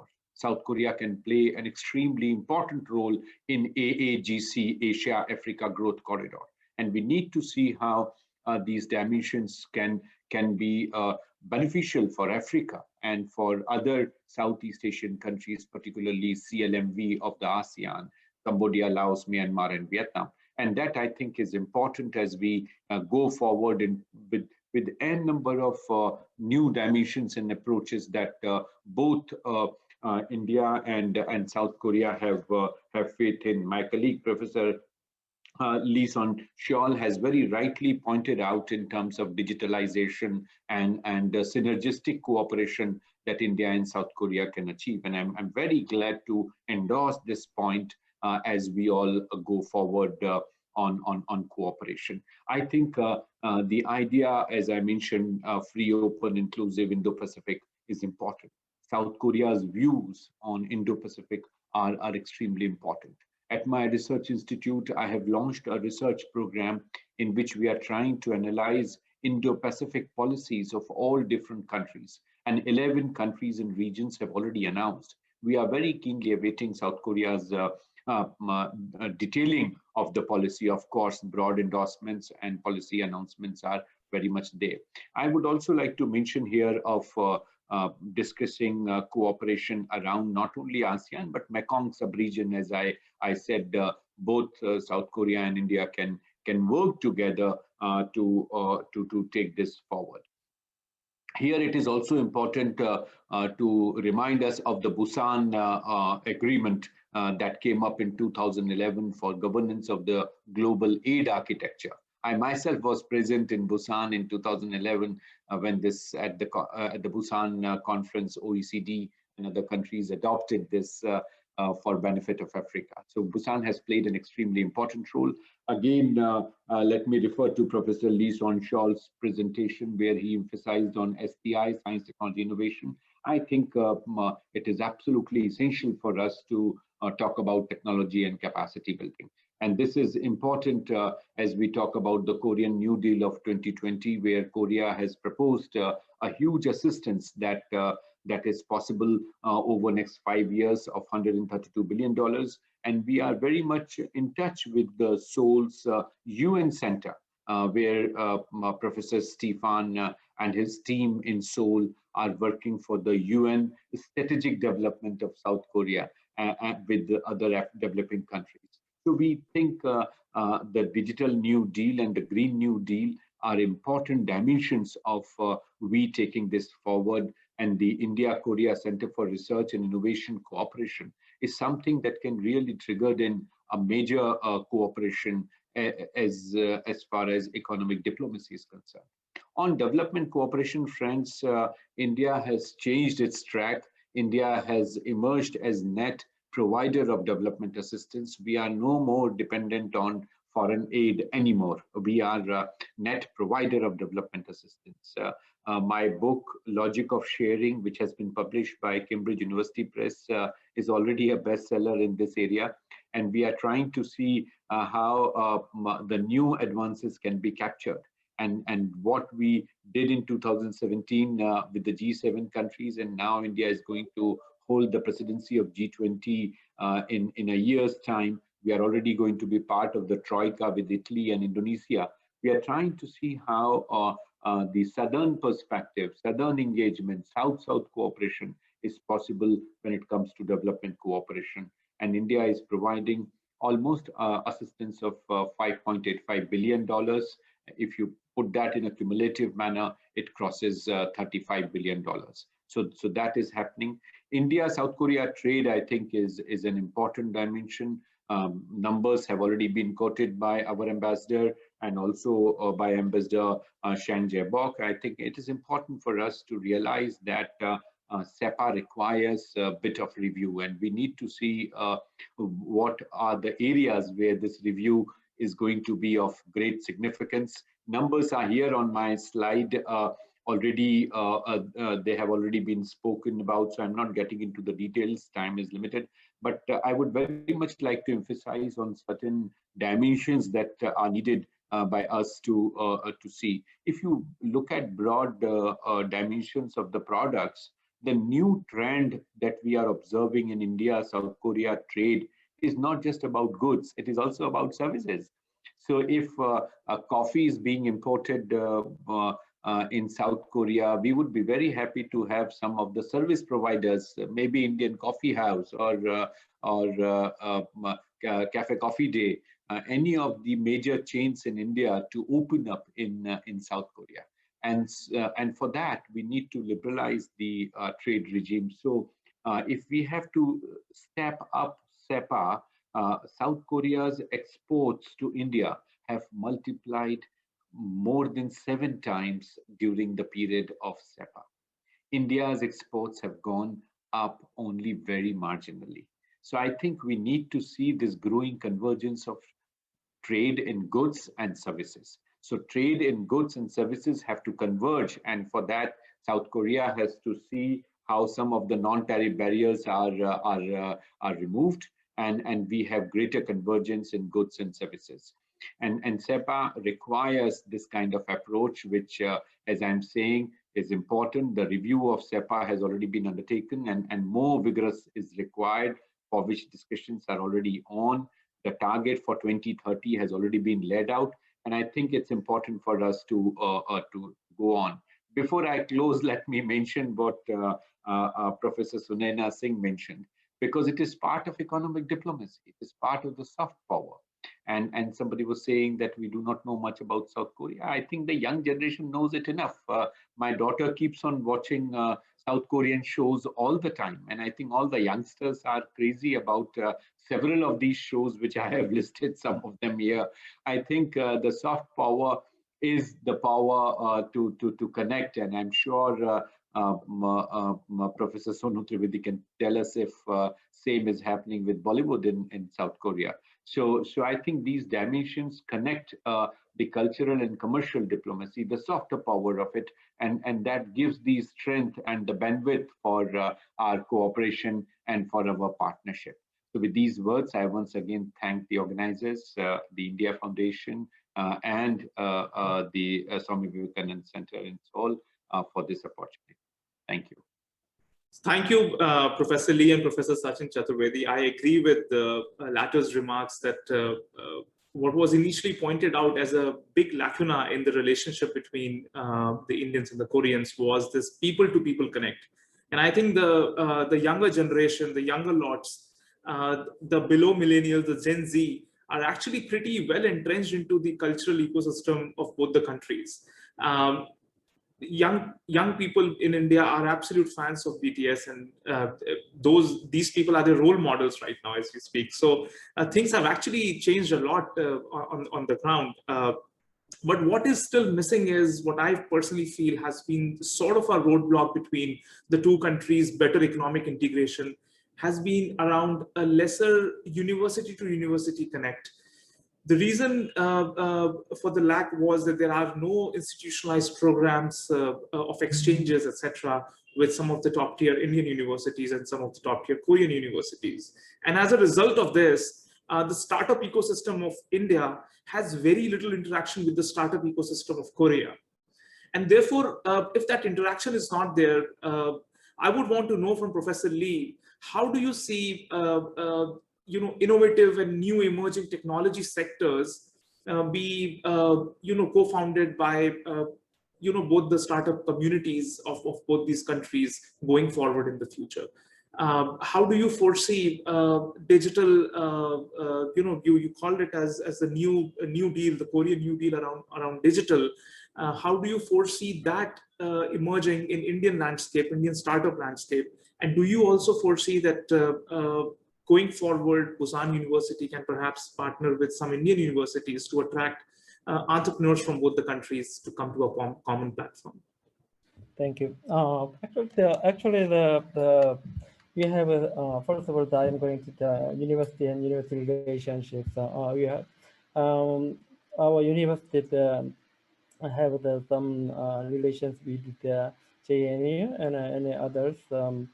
But very less than any other university have the relations. So lately, though, we want to extend the some range of the relations with the university in India, but lately the even you have the intent to extend the extension of the relations, but physically not easy. Anyway, we are trying to have the more relations with the university in India, and also actually we have some digital labs in the campus. So we have some professors or the researchers in there, and mostly you have some projects. Then we hire the Indian researchers. So that's another way. And also we are talking with the cultural center, Indian cultural center in Korea, how to make the more relationships with the India place. And mostly lately we have the more focus on the digital sector. So probably you have the more chance or opportunity to have the good relations. And second is the New Deal, the Korean New Deal, the strategies. Mostly focus on the digital sectors, because of the digital sectors make the more lead more the good technologies and advance the skills, and also we need more the human beings who had the good talent. So lately our Korea government wanted have a good chance or opportunity to have the make the big markets, and also Korean government realize that we need more manpower. So mostly I think that we can have a good cooperation in the exchange programs, like the Samsung. Samsung have the good labs in the Chennai, or I forgot it, Chennai areas, and then they hired so many people to have the researches. So that's another another way to have the cooperation. Mostly the you know the I suggest mostly to government, the Korea government, that we have to make a cooperation with the India, especially the human beings.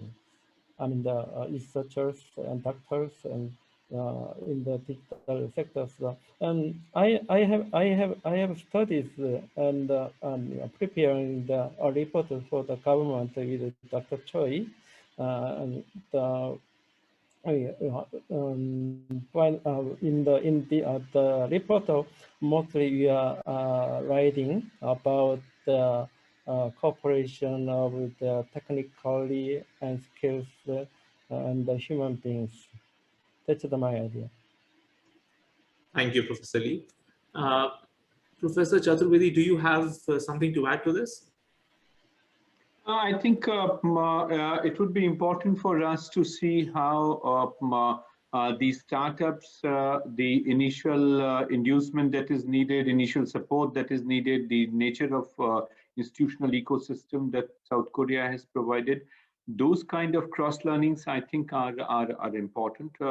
As was mentioned, Chennai is one, but definitely Hyderabad and Bengaluru are some of the epicenters where we see more growth in life sciences and in related ecosystem for startups. So I think cross linkages are absolutely essential and important. As I think both of us mentioned about science, technology, innovation, we need to see how finance can come in this, and STI with finance and job creation would be topmost priority when it comes to startups, and that's where cross learnings, joint ventures are of great significance. Thank you. I would request the audience to raise hands if they have any questions. I see that Shekhar Sinhaji has a question to ask. So if you could kindly unmute yourself. Thank you, Rajatji, for permitting me to speak. And let me just first thank Professor Chaturvedi for bringing the maritime security aspect and Professor Lee for giving us a glimpse of what South Korea and India can do. And before I forget, many thanks to Sonu Trivedi, who is organizing very good sort of these kind of events. My point is going beyond what Rajat Sethi mentioned about the startup, the cooperation and investing here, as Professor Chaturvedi said. I would like to take it even further into heavier industries. As you know that we are into this Atmanirbhar sort of push as far as Prime Minister Modi is concerned. Job creation is linked to it, what Professor Chaturvedi also mentioned. Now, heavy industries, the Hyundai shipyard is, building submarines for the South Korean Navy, and I think this is a good time for them to have some kind of partnership with Indian companies. Since Professor Chaturvedi mentioned about Chennai, this is the shipyard of the Larsen and Toubro, which is making the submarines, also helped the government in making the nuclear submarine that we made. But for the diesel submarine, my suggestion, and maybe Professor Lee can take a note of this, that heavy industry, Hyundai has got a great opportunity. The RFP, etc., is about to be issued. 5 companies have been shortlisted, and one of them is the Hyundai shipyard.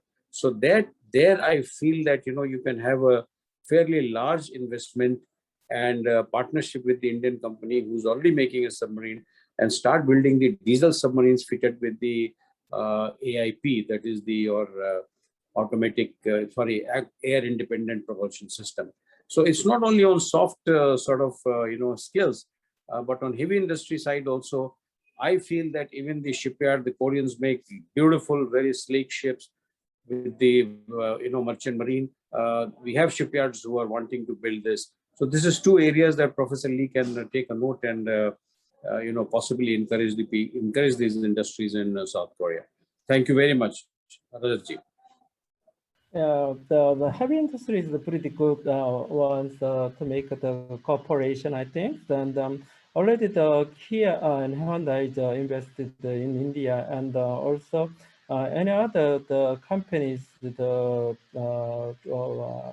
try to invest in India, and mostly they wanted invest greenfield investment in India. So then we can increase the trade volume also, and we can also have the opportunity to export to the other countries like the South Asia or the Africa and other countries. That's the good idea. Only thing is we have the some help from the government, from the first government. Possibly they needed some permission, or something like that. The regulation is pretty strong right now, and otherwise, for example, POSCO tried to invest India, but they failed, and they cannot come again. But they really want to come to the India again, but they still struggling of the regulation. So we needed come to the table and how to solve those issues. All right, thank you so much. I would just like to supplement that further by emphasizing on agriculture sector. The precision instruments that have come up from South Korea, they are a beautiful example of how small land holdings can be addressed in India. Because what we are ending up with are the huge tractors. And what we need to see are the instruments where ICT convergence with mechanical engineering is what we are seeing in case of South Korea. I had an opportunity in Seoul to see and look around the huge convergence in agriculture technology equipments that South Korea has accomplished for extremely small size of land holdings that South Korean farmers have, which suits India very well, though our land size is much bigger, but holdings are very small. So some sort of convergence of complementarity that exists here would be absolutely important for farmers in Uttar Pradesh, Bihar, Madhya Pradesh, Rajasthan, where over the generations, the landholding sizes have declined. So they need instruments which are very small. They have capability to retain and conserve water and energy and have the readings of the soil quality. So one machine that I saw in South Korea had the capability to do the soil testing, conserve water, do the mechanical work that is needed to reduce the drudgery, and also be capable of saving the readings over the years. This small holdings can certainly sustain, and our finance minister has proposed for last 3 budgets continuously a huge allocation for FPOs, the Farmer Producer Organization, which is a new institutional framework that has come up. So FPOs are being promoted. As I said in my presentation, Prime Minister is very keen for promoting entrepreneurship and entrepreneurship across farmers, across fishermen, across the youngsters, the young minds in the universities. And as you heard Shekharji also in the heavy industries, and he gave example of L&T. So there is a new India which is coming up. And as we are all set to celebrate our 75th anniversary, the idea of innovation, the idea of connecting young minds and practitioners in various streams of livelihood generation with new technologies, and that's where partnership between India and South Korea would be of great significance. Thank you. Thank you, Professor Chaturvedi and Professor Lee. We next have Sanskriti Sinha.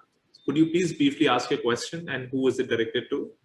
All my greetings to everyone, ICCR as well as KCCI and collaboration with Indian Foundation. My greetings to Professor Lee and Professor Sachin as well, and to Sir Rajat as well. Actually, I totally agree with Sir Rajat that he mentioned about the Indian students as well as the Korean students, those who are interested in other alternative countries, in their cultures, in enhancing the knowledge. As this, there are just 2 Indian universities which provides the full-time bachelor's scope for Korean studies, that is Manipur University and JNU. And as far as my knowledge goes, there are only 2 Korean universities which provide 2 courses for Indian studies, that is Busan University of Foreign Studies and Hankuk University of Foreign Studies. So the basic thing is that till the time we don't connect with each other's country, we won't be able to enhance our knowledge. And as both the professors mentioned about how there are a lot of past between India and Korea, there are a lot of similarities, and even we are enhancing in this pandemic situations. I guess after not being a good relations with China and India, I think that's a boon for India and Korea to have a amazing bilateral relationship, as well as after the new Southern policy and the Asianist policy, it has actually enhanced. And as per Professor Sachin said about the Busan collaborations with India, I am looking forward to have some project work with Korean students as well, as I'm from Manipur University. So that it will enhance both of our department to get a vital knowledge about each other's culture, and we can explore it. We can have a cultural exchange in which we will get to know each other in a more enhancing way. Thank you, Sanskriti. I'll just add one small anecdote here. Since I work with the government of Manipur, I was just on a visit to the Indo-Myanmar border, and I was surprised to see a Korean company operating and trying to set up LED street lights in the remotest corners of our country. And this was in an area near More, and they were setting up these absolute high-tech Internet of Things enabled street lights, which were equipped by the CCMS technology, which is Korea's homegrown technology. So I walked up to the director of this company, which is called Fluxlight, a fully owned Korean company, but has a unit in Faridabad. They've set up a whole full-fledged unit in Faridabad. And I asked him this question: that what are you doing in Manipur? It is actually not safe. It is considered to be an amber zone region for foreign dignitaries and foreign investors to come into that area. So he said that the only place where I can see and meet people who know both Korean and Hindi and English is Manipur, because of that university which provides Korean language courses. And therefore, it was easy for his business interests to try and look for business opportunities in that area.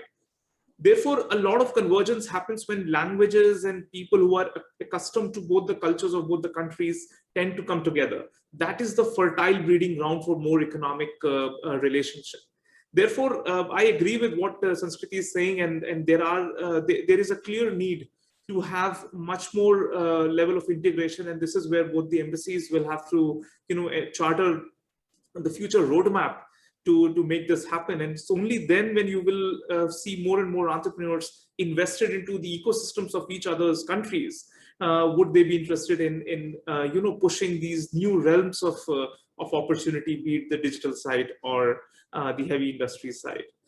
Again, sorry, I wanted to button into this conversation, but over to you, Professor Lee and Professor Sachin Chaturvedi, for your last remarks, and then we will conclude. Our university also thinking about how to extend the Indian languages, and we also struggling to make the courses for languages. But we need more the knowledge about cultures, economics, and others. So you need a very, very balanced studies about India. So we are trying to get them. So probably the India government and embassies also can have the cooperation about exchanging and also exchanging educations and corporations. Thank you so much. Thank you. I think it's important to realize the value of India-Korea partnership, both in context of emergence of Asia as a power, but also in terms of the softer connect, which I emphasized in my presentation. There was a question in the chat box as to how the softer part of it can be addressed as part of the foreign policy linkages. And I think I would like to emphasize that foreign policy is as much about hard power as it is about the soft power.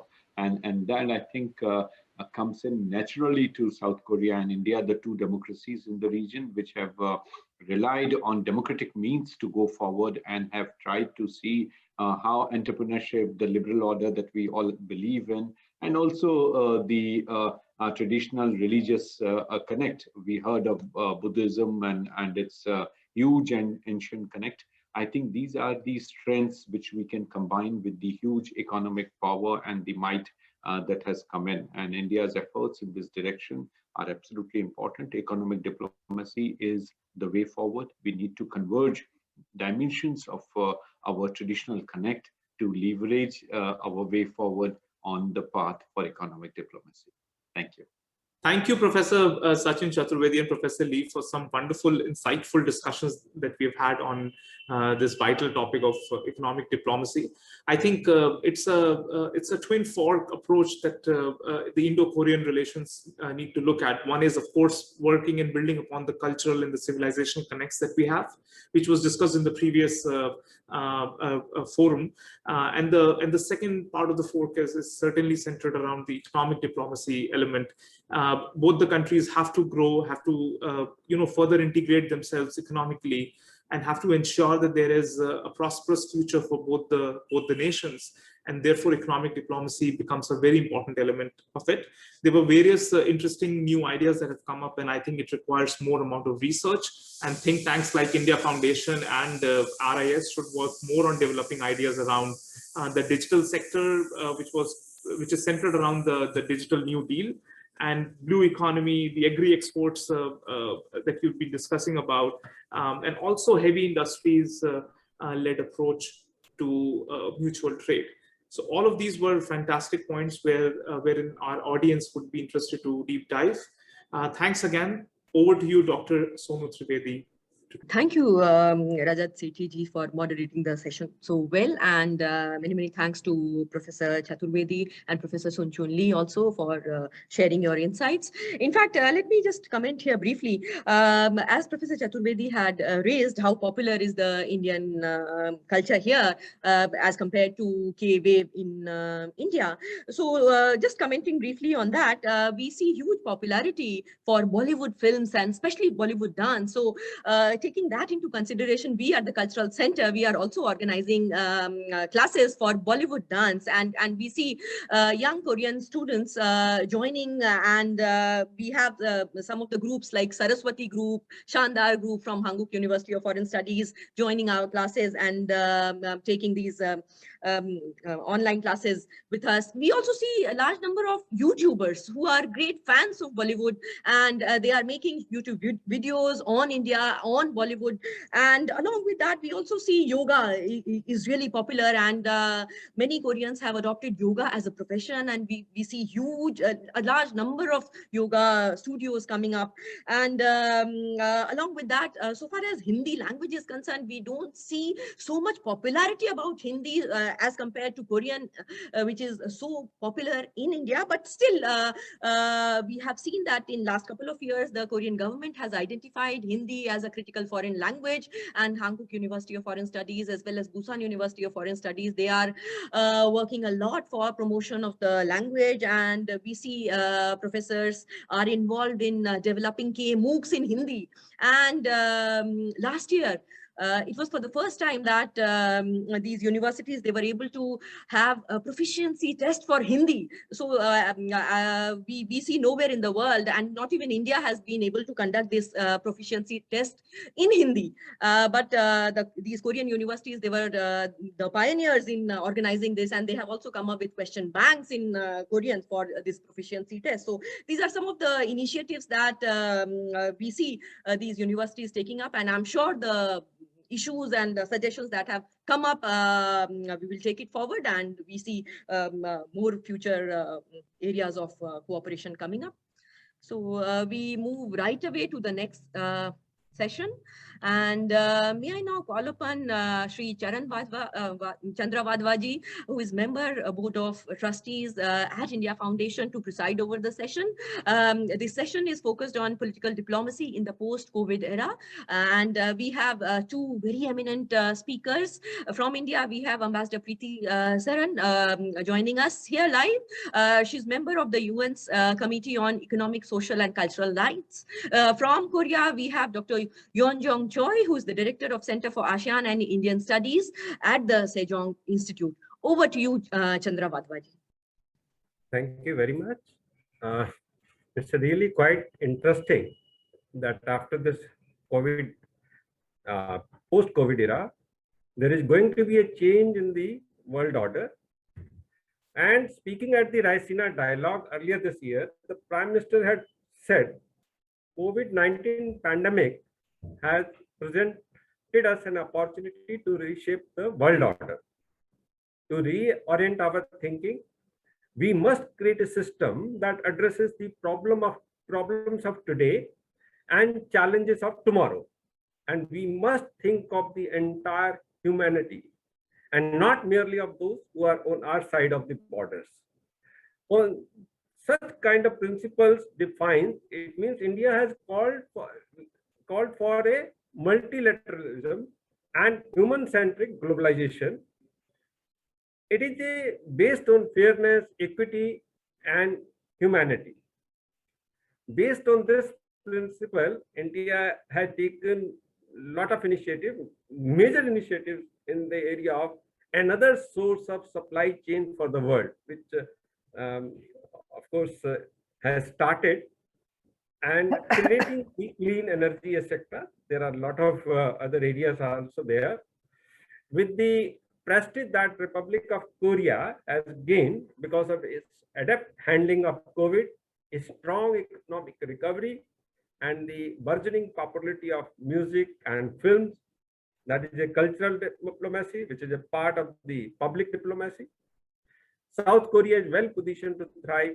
If South Korea can provide this leadership, it will immensely help the cause of the democracy worldwide, while boosting the prospect for a swift global recovery from the pandemic and the recession.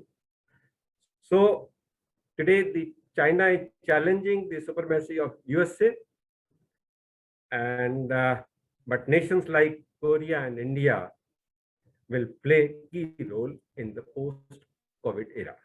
With this remarks on this issue, I'll introduce the distinguished speakers, Ambassador Preeti Saran and Choi Yoon Yang.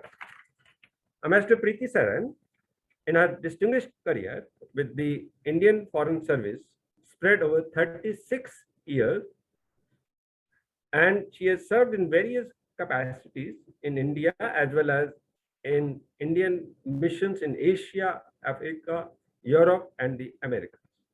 As Secretary to the Government of India, with the rank of Vice Foreign Minister, she was responsible for policy formulation of India's relation with countries in East Asia, Southeast Asia, Canada, and Latin America, and the Caribbean region.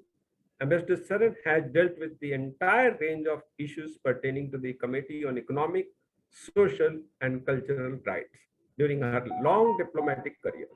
She was India's ambassador to Vietnam and Consul General in Toronto, Canada. Her other overseas assignments include at the Indian missions in Russia, Bangladesh, Egypt, and Geneva. Welcome, ma'am. Namaskar. I now introduce Dr. Choi Yoon Yang. Dr. Choi Yoon Yang is the director of the Center for Asian and Indian Studies at the Seoul Institute.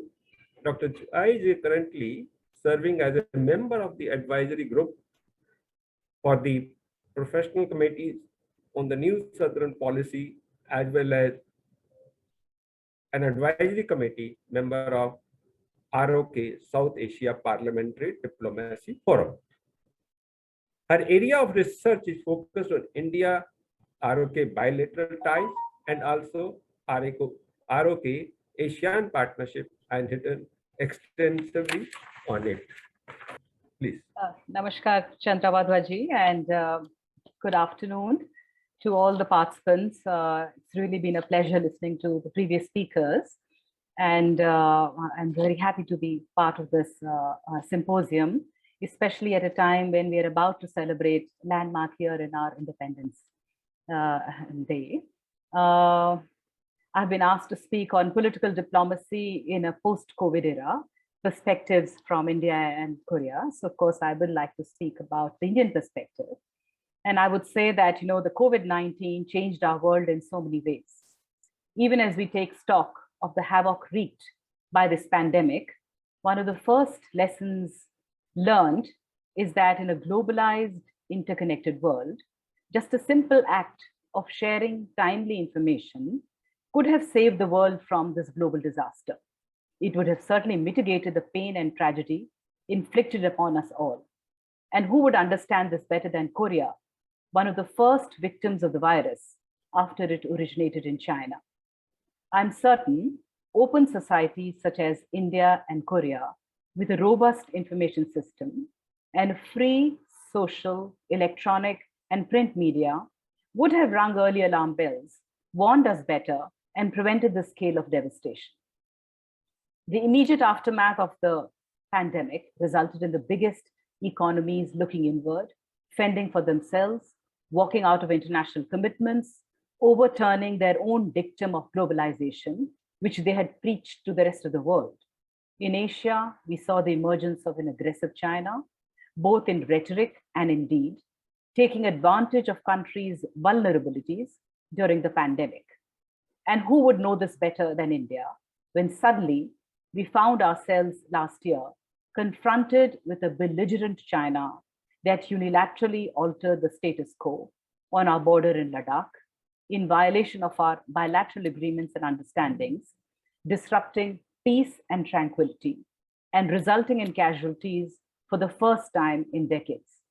The much touted rise of China turned out to be not so peaceful after all.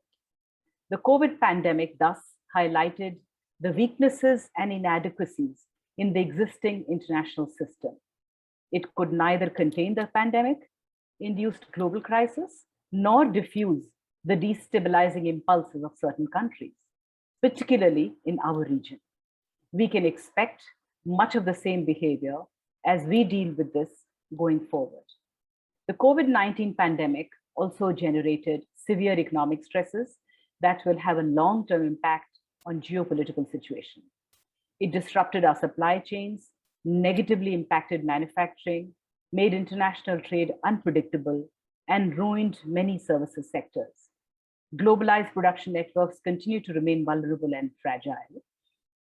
Even as we plan our national and collective recovery in these difficult circumstances, we will have to be prepared that the future will be characterized by flux and a sense of heightened insecurity.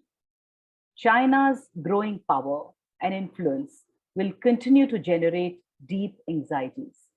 Whether China will become the overall dominant power will depend upon the countries in the region and their allies, especially if they willfully cede their traditional strategic space to a Chinese-dominated regional order, both in security and economic growth. The potential impact on regional stability due to US-China rivalry will be an issue that we will all have to deal with. We can therefore expect our regional security environment to become more complex and competitive, more acrimonious than cooperative. Other countries in the region will then have to either make a choice or balance the two in a dynamic equilibrium. India will deal with this through partnerships that create a multipolar world that best serves our interest. In recent years, we have actively created a wide network of such partnerships, both bilateral and plurilateral. We have strengthened our strategic partnerships with USA, with Russia, with Japan, Australia, with several countries in the Gulf, as also with several ASEAN countries, and of course with Korea. Actively participated in issues-based forums, some that we share with Korea too. Our neighborhood first, our Act East, and our Think West policies have furthered our strategic and economic interests. In a world of heightened tensions, India is viewed as a stabilizing force that is welcomed as an alternative because it doesn't threaten. As India comes out of the pandemic, we expect a strong economic recovery and become an engine of growth for the global economy and be part of a more reliable and resilient supply chains that post-COVID world requires. We are responding to the challenges of recovery from the pandemic and rebuilding our health infrastructure, our manufacturing capacity, including of vaccines, of medical equipment, and pharmaceutical products. Our present focus is on mass vaccination. India-made affordable vaccines will help combat the virus in other developing countries. Our goal is to transform the sector entirely by augmenting human resources, equipment, and capacities. On the digital side, the expansion of connectivity, a skills initiative, and a startup culture are helping to change the game. On infrastructure, a range of initiatives and reforms that are unfolding to spur great investment. On agriculture, as you've heard in the previous session, empowering farmers and enabling freer trade has been matched by a stronger commitment to post-harvest infrastructure. In this scenario, is it possible for India and Korea to have a convergence on strategic and economic issues that can potentially help to shape a multipolar world that is more peaceful, prosperous, secure, and sustainable? I should say yes. India-Korea relations are based on our shared vision, which is built on the foundations of deep-rooted historical and cultural bonds. Previous sessions have spoken about this extensively, including our two ambassadors from India as well as from Korea. And it is based on our shared universal values of democracy, of free market economy, and rule of law. You heard again earlier that in recent years, our bilateral relationship has been upgraded to a special strategic partnership and has become truly multidimensional. India's Act East policy complements and resonates with Korea's new Southern policy. And again, as Dr. Sachin Chaturvedi mentioned, as maritime nations, we share the global commons, and a commitment to a peaceful, stable, secure, free, open, inclusive, and a rules-based Indo-Pacific is in our common interest. In spite of the pandemic, our bilateral trade has stayed on course, and there is immense potential in several sectors as outlined in the previous session. At a time when global supply chains are under stress, our cooperation offers opportunities for diversification, which should be explored and implemented more vigorously. Following the unfortunate events on the Indo-China border last year, public opinion in India has turned against China. This is the time for Korean companies to capitalize on the immense familiarity and goodwill that they already enjoy in India and enhance their trade and investment. Post-COVID provides new opportunities to look at some other sectors afresh, particularly health, education, fintech, and cybersecurity in particular. Apart from strengthening our bilateral relations, India and Korea can work closely in several plurilateral forums where we are both closely invested. For example, the East Asia Summit and other ASEAN-related mechanisms, the Quad Plus, the G20, our trilateral development cooperation in third countries, UN and the specialized agencies of the UN, especially the WHO, to name a few. An enhancement of our political, strategic, and economic relations can become an important force to make a tangible difference for global good. I'll stop here and be happy to participate in the questions if there are any. Thank you. Request Dr. June to join. Dr. June, please make the presentation. Thank you, Chair. Your Excellency, Ambassador of India to Republic of Korea, Sri Priya Ranganathan, and Ambassador of the Republic of Korea to India, His Excellency Chang Jae-bok, Dr. Sonu Trivedi, Director of the Swami Vivekananda Cultural Center in Seoul, Honorable Shri Ramadab of India Foundation, and distinguished guests, my colleagues and friends from India and Korea, Namaskar. Thank you for having me on today's meaningful seminar. The topic of my presentation is the diplomatic initiatives of the Korean government in the post-COVID era and possible areas for Indo-Korea cooperation. The previous presentation made by the Honorable Ambassador Preeti Saran laid out clearly and laid a very solid ground for my presentation and for the discussion. I'm very much thankful for that. I will briefly mention Korea's government response to and perception on the challenges triggered by COVID-19, and then talk about the New Southern Policy, or NSP in short, which is regarded as Korea's Indo-Pacific strategy, designated primarily for this purpose. I will mainly deal with its background, purpose, and possibilities for future cooperation with India through ROK's NSP and India's AEP, Act East policy, in the Pacific region, which I think can be the cornerstones harnessing synergies in our mutual pivots across the Indo-Pacific region. When COVID-19 broke out in South Korea, the government reacted promptly and efficiently. What came to be termed K-방역, literally meaning K-quarantine, became one of the new pillars of South Korea's public diplomacy during the pandemic, as President Moon noted in his 3rd anniversary special speech on the success of K-quarantine. Indeed, the South Korean Minister of Foreign Affairs stressed its acclaimed COVID-19 response principles as part of its new public diplomacy during the pandemic and beyond. In addition, the ministry put emphasis on multilateralism and global governance, championing South Korea's commitment to a sustainable future for the globe faced with pandemic. There were, however, worrying signs in the changing geopolitics during the pandemic as US-China rivalry plus Chinese aggression in the South and East China Seas intensified. The US-China rivalry also highlighted the vulnerability of a China-dominated South Korea's supply chain, encouraging the government to seek alternative allies.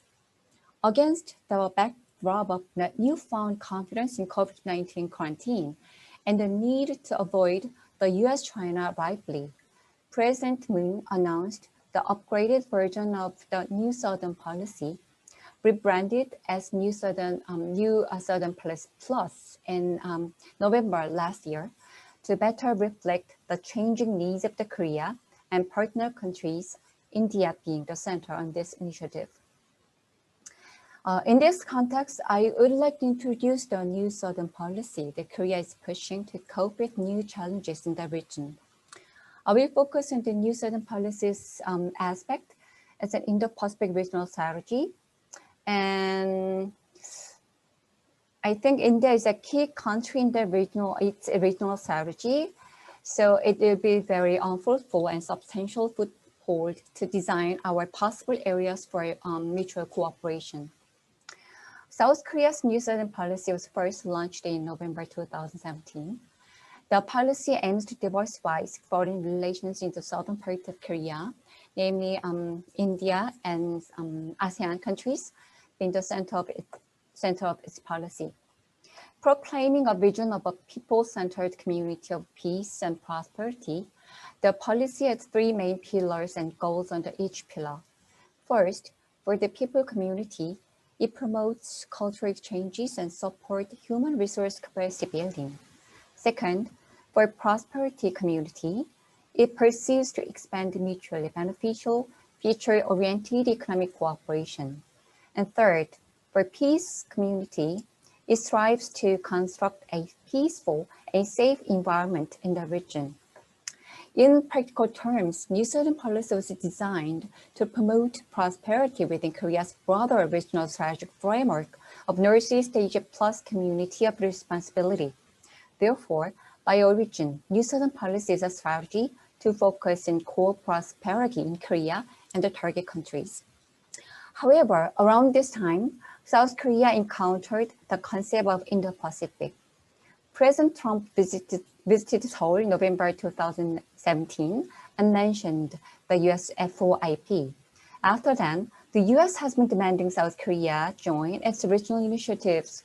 South Korea was not able to respond quickly and promptly, since not only did Korea have the clear concept of the region at the time, but it was also difficult to participate due to its strategic characteristics that kept China in check. But it is noteworthy that after 2 years, the framework for cooperation between the South Korean NSP and the US FYP was announced by the Joint Press Conference in November 2019. Now it is fair to say that South Korea has announced and is developing the New Southern Policy as a corresponding regional strategy in the Indo-Pacific region.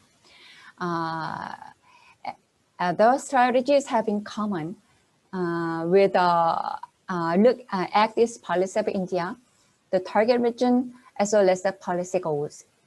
Indeed, the vision of a free, open, and inclusive Indo-Pacific is largely paralleled by Korea's NSP in terms of the NSP's emphasis on openness, inclusiveness, and transparency, respect for international norms, and ASEAN centrality. So the convergence of the vision between New Southern Policy and US's Indo-Pacific strategy was formally identified in their joint fact sheet in 2019. And I'd like to further explain a bit more about the contents enunciated in the fact sheet and joint declaration between the President Moon and President Biden in May this year, as they can provide an example of potential coordination of our New Southern Policy, Act-East policy, strategic convergence, and possible areas for cooperation. If I name some areas of cooperation under US-ROK cooperation, US-ROK, cooperations for infrastructure, energy, the digital economy, smart cities, and natural resources management falls to the pillar of prosperity. And for the people pillar, building a people-centered community, good governance by investing in human resources development and anti-corruption programs. And then finally, for the peace pillar, ensuring peace and security through capacity building efforts to counter transnational crimes and drug trafficking, promoting cybersecurity, maritime security, marine environmental protection, and disaster response and preparedness have been included. So the Korean government recognizes that the peace pillar lags far behind the other two pillars. This is because, as I previously explained, the NSP concentrated on non-traditional security issues, which requires no serious military commitment and tends to limit its leadership capacity in the process because of its hesitance to, having this kind of impression to contain China in this region. However, the policy enables cooperation with other partners without directly antagonizing China and permit new partnerships with the Indo-Pacific countries under the nominal framework of prosperity and coexistence, which offer possibilities for an inclusive rule-based order led by countries involved. It is beneficial for Korea to find a better partner to work together with under the banner of New Zealand policy and Indo-Pacific cooperation. In this context, India's emphasis on inclusiveness, as well as other principles can be strategically improved on and developed further, as South Korea also needs these principles to successfully realize its NSP. Then the South Korea can be a good partner for India's activist policy. I would like to say yes. As our honorable presenters emphasized, the global engagement of the both countries and the complementarities between the two regional strategies are evident. And in that context, Korea can be a valuable partner. First, Korea is well placed to reach out to developing countries because its experience of successful economic development, which took place only in the last several decades. This is why South Korea is considered more relevant partner in India's activist policy implementation, especially for developing cooperation projects in ASEAN, African, and the region involved. Also, people-to-people exchanges between ROK and India and cultural affinity has been soaring up, as Professor Sachin Chaturvedi rightly mentioned. Korea feels that its national strengths do not lie in hard power, but rather in its soft power with increasingly influential cultural influences in high technology industries and the force. So now let me introduce some of the possible areas of cooperation further. As we have learned from the intensified US-China rivalry during the COVID-19 pandemic, that economic dependence on both countries, particularly China, is dangerous. As countries are stuck in between, pursuing the diversification of supply chains and economic partnerships away from China. A strong bilateral relationship between India and South Korea can offer a third way for the region's structural balance and the path to Asia's growth. Both countries share the perception of increasing Chinese threat and are leaning toward the US partnership, but have not openly espoused an anti-China rhetoric, as the Chinese economy exerts great influence on both countries. Instead, the both countries can come up with a third way by intensifying their trade relationship and building the regional and global leadership roles against the backdrop of disruptions to Belt and Road Initiative due to COVID-19. One way to intensify India-Korea bilateral partnership in the post-COVID-19 era is to find and promote points of convergence between South Korea's New Deal policy, previously introduced by Professor Suncha Lee, which was announced in July last year, to promote economic recovery and job creation affected by the pandemic for the next 5 years. And India's Atmanirbhar Bharat announced to reduce dependence on China and boost economic recovery. Especially, K-New Deal aims to invest 160 trillion Korean won for the next 5 years in Digital New Deal and Green New Deal, both of which offer opportunities for greater interaction cooperation with India. I'm not saying further details about Digital New Deal because already Professor Lee covered much of it. But one thing I'd like to point out is that currently Professor Lee and we are conducting very targeted research projects about the Korea-India cooperation under the theme of this Green New Deal and Digital New Deal. So we're expecting our research project will come next month. So, so I think it's a very important subject that we both parts have to dig in detail. In addition, our bilateral partnership holds implications in the Indo-Pacific region and beyond. In this regard, upgrading our special strategic partnership to promote an inclusive, sustainable, and strong regional leadership is vital, starting with defense relations, which is already making substantial progress. The importance of ASEAN countries for both India and South Korea, South Korea's third way in building a new supply chain minus China, while fighting against the pandemic cannot be emphasized enough.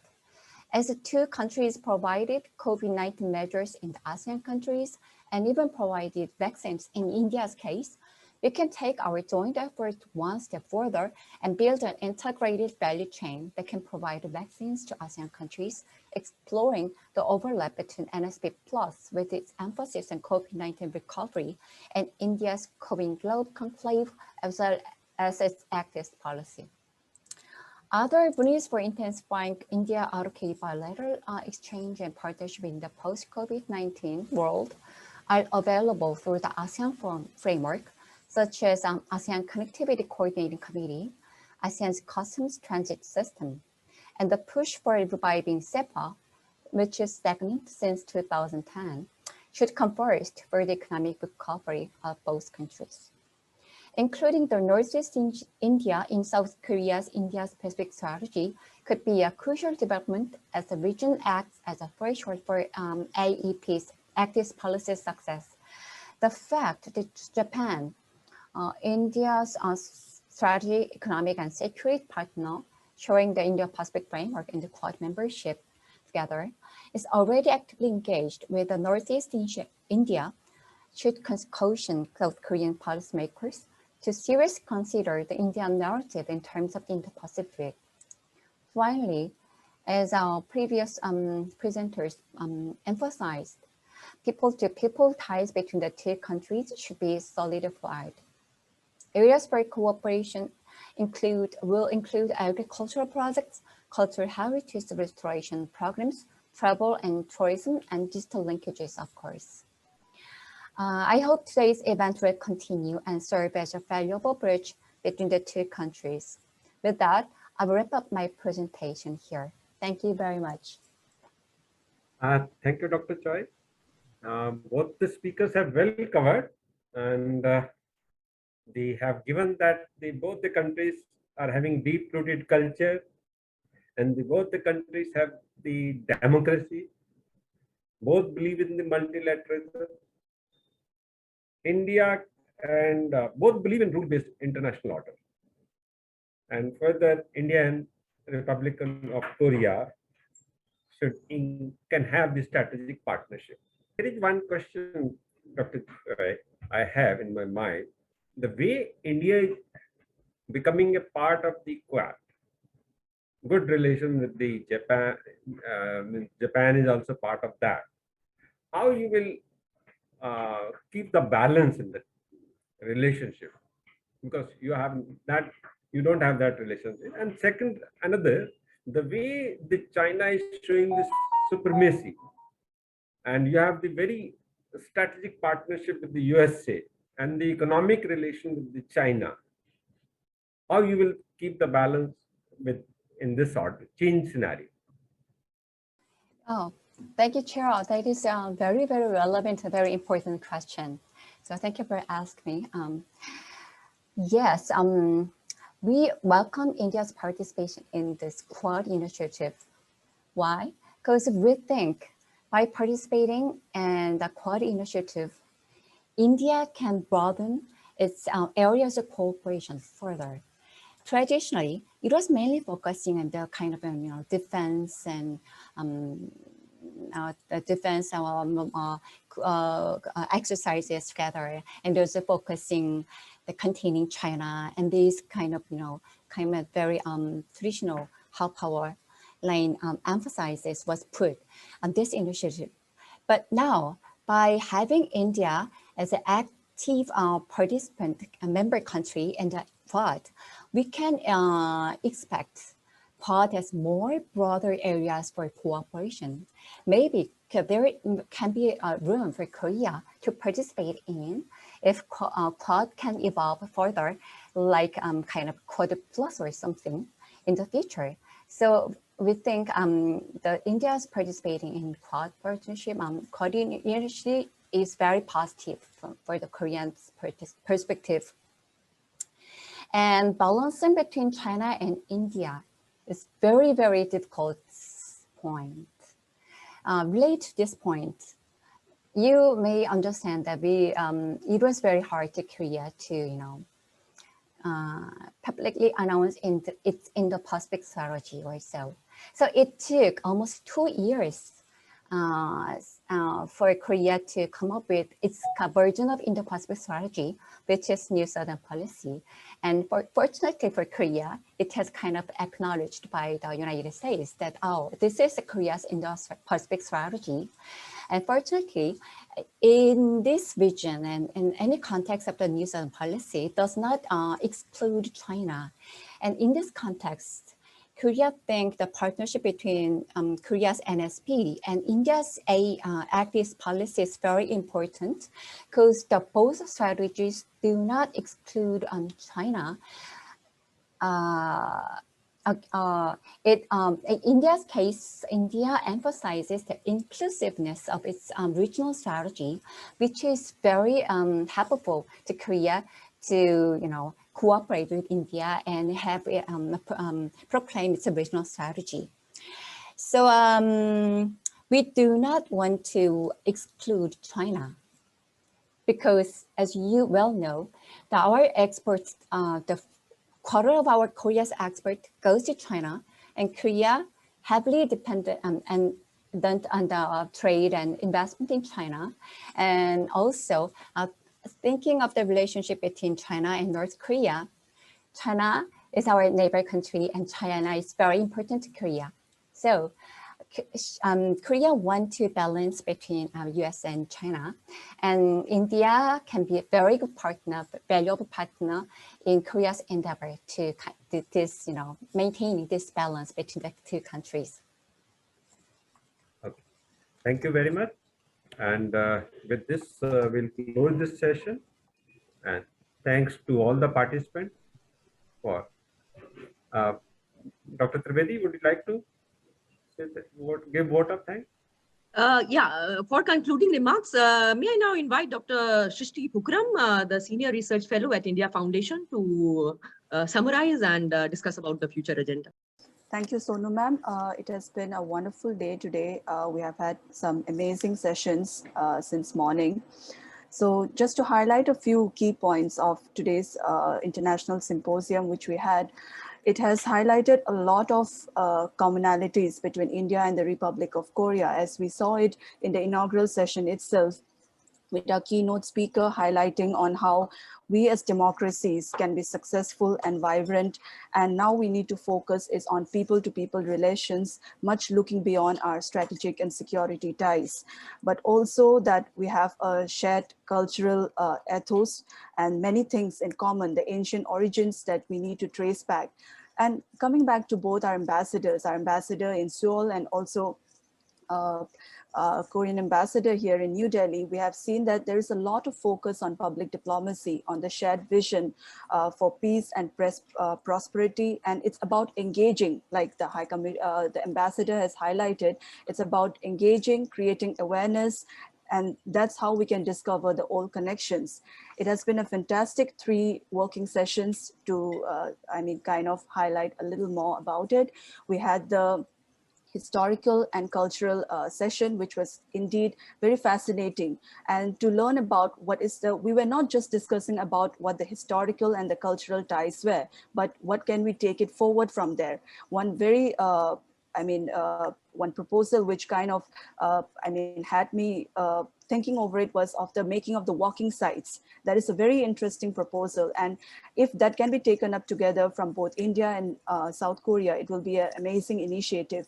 Then coming down to the economic diplomacy session, we see that there's a lot happening, but now what we need to tap on is the digital aspect of it, the digital sector. And this is in fact the best economic diplomacy area, I would say that.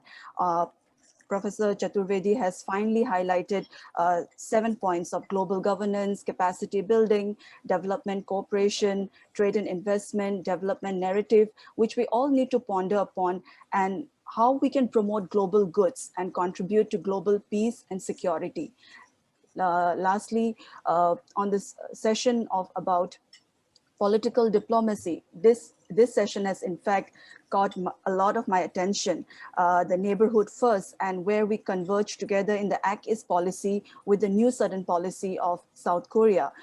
And there is, Ambassador Preeti has highlighted of the plurality, different forums, not just on the bilateral aspect of it, but also how India and Republic of Korea can come together on East Asia Summit she had mentioned about. Just to add on to it, in fact, we can look into the scope of cooperation even in the ASEAN +6 forum, where both India and Republic of Korea can engage with our 10 ASEAN partners too.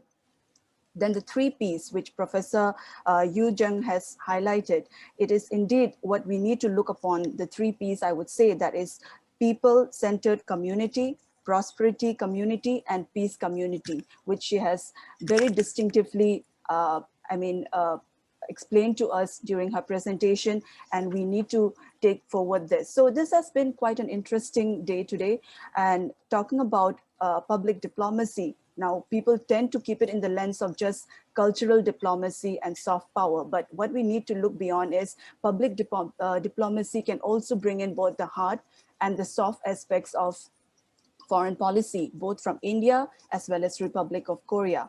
Before I conclude the session, I would like to thank, first of all, Swami Vivekananda Cultural Center, Seoul, and our Embassy of India in Seoul for immense support in collaborating with us for this international symposium. Also our institutional partners, Dongguk University and the Busan University of Foreign Studies, Sri Ram Madhav, member board of governors, India Foundation, who has been guiding us all throughout this international symposium. Last but not the least, of course, the IF team, who has always been there to help us through this. And thank you all, and have a good day and stay safe. Thank you all once again for joining us.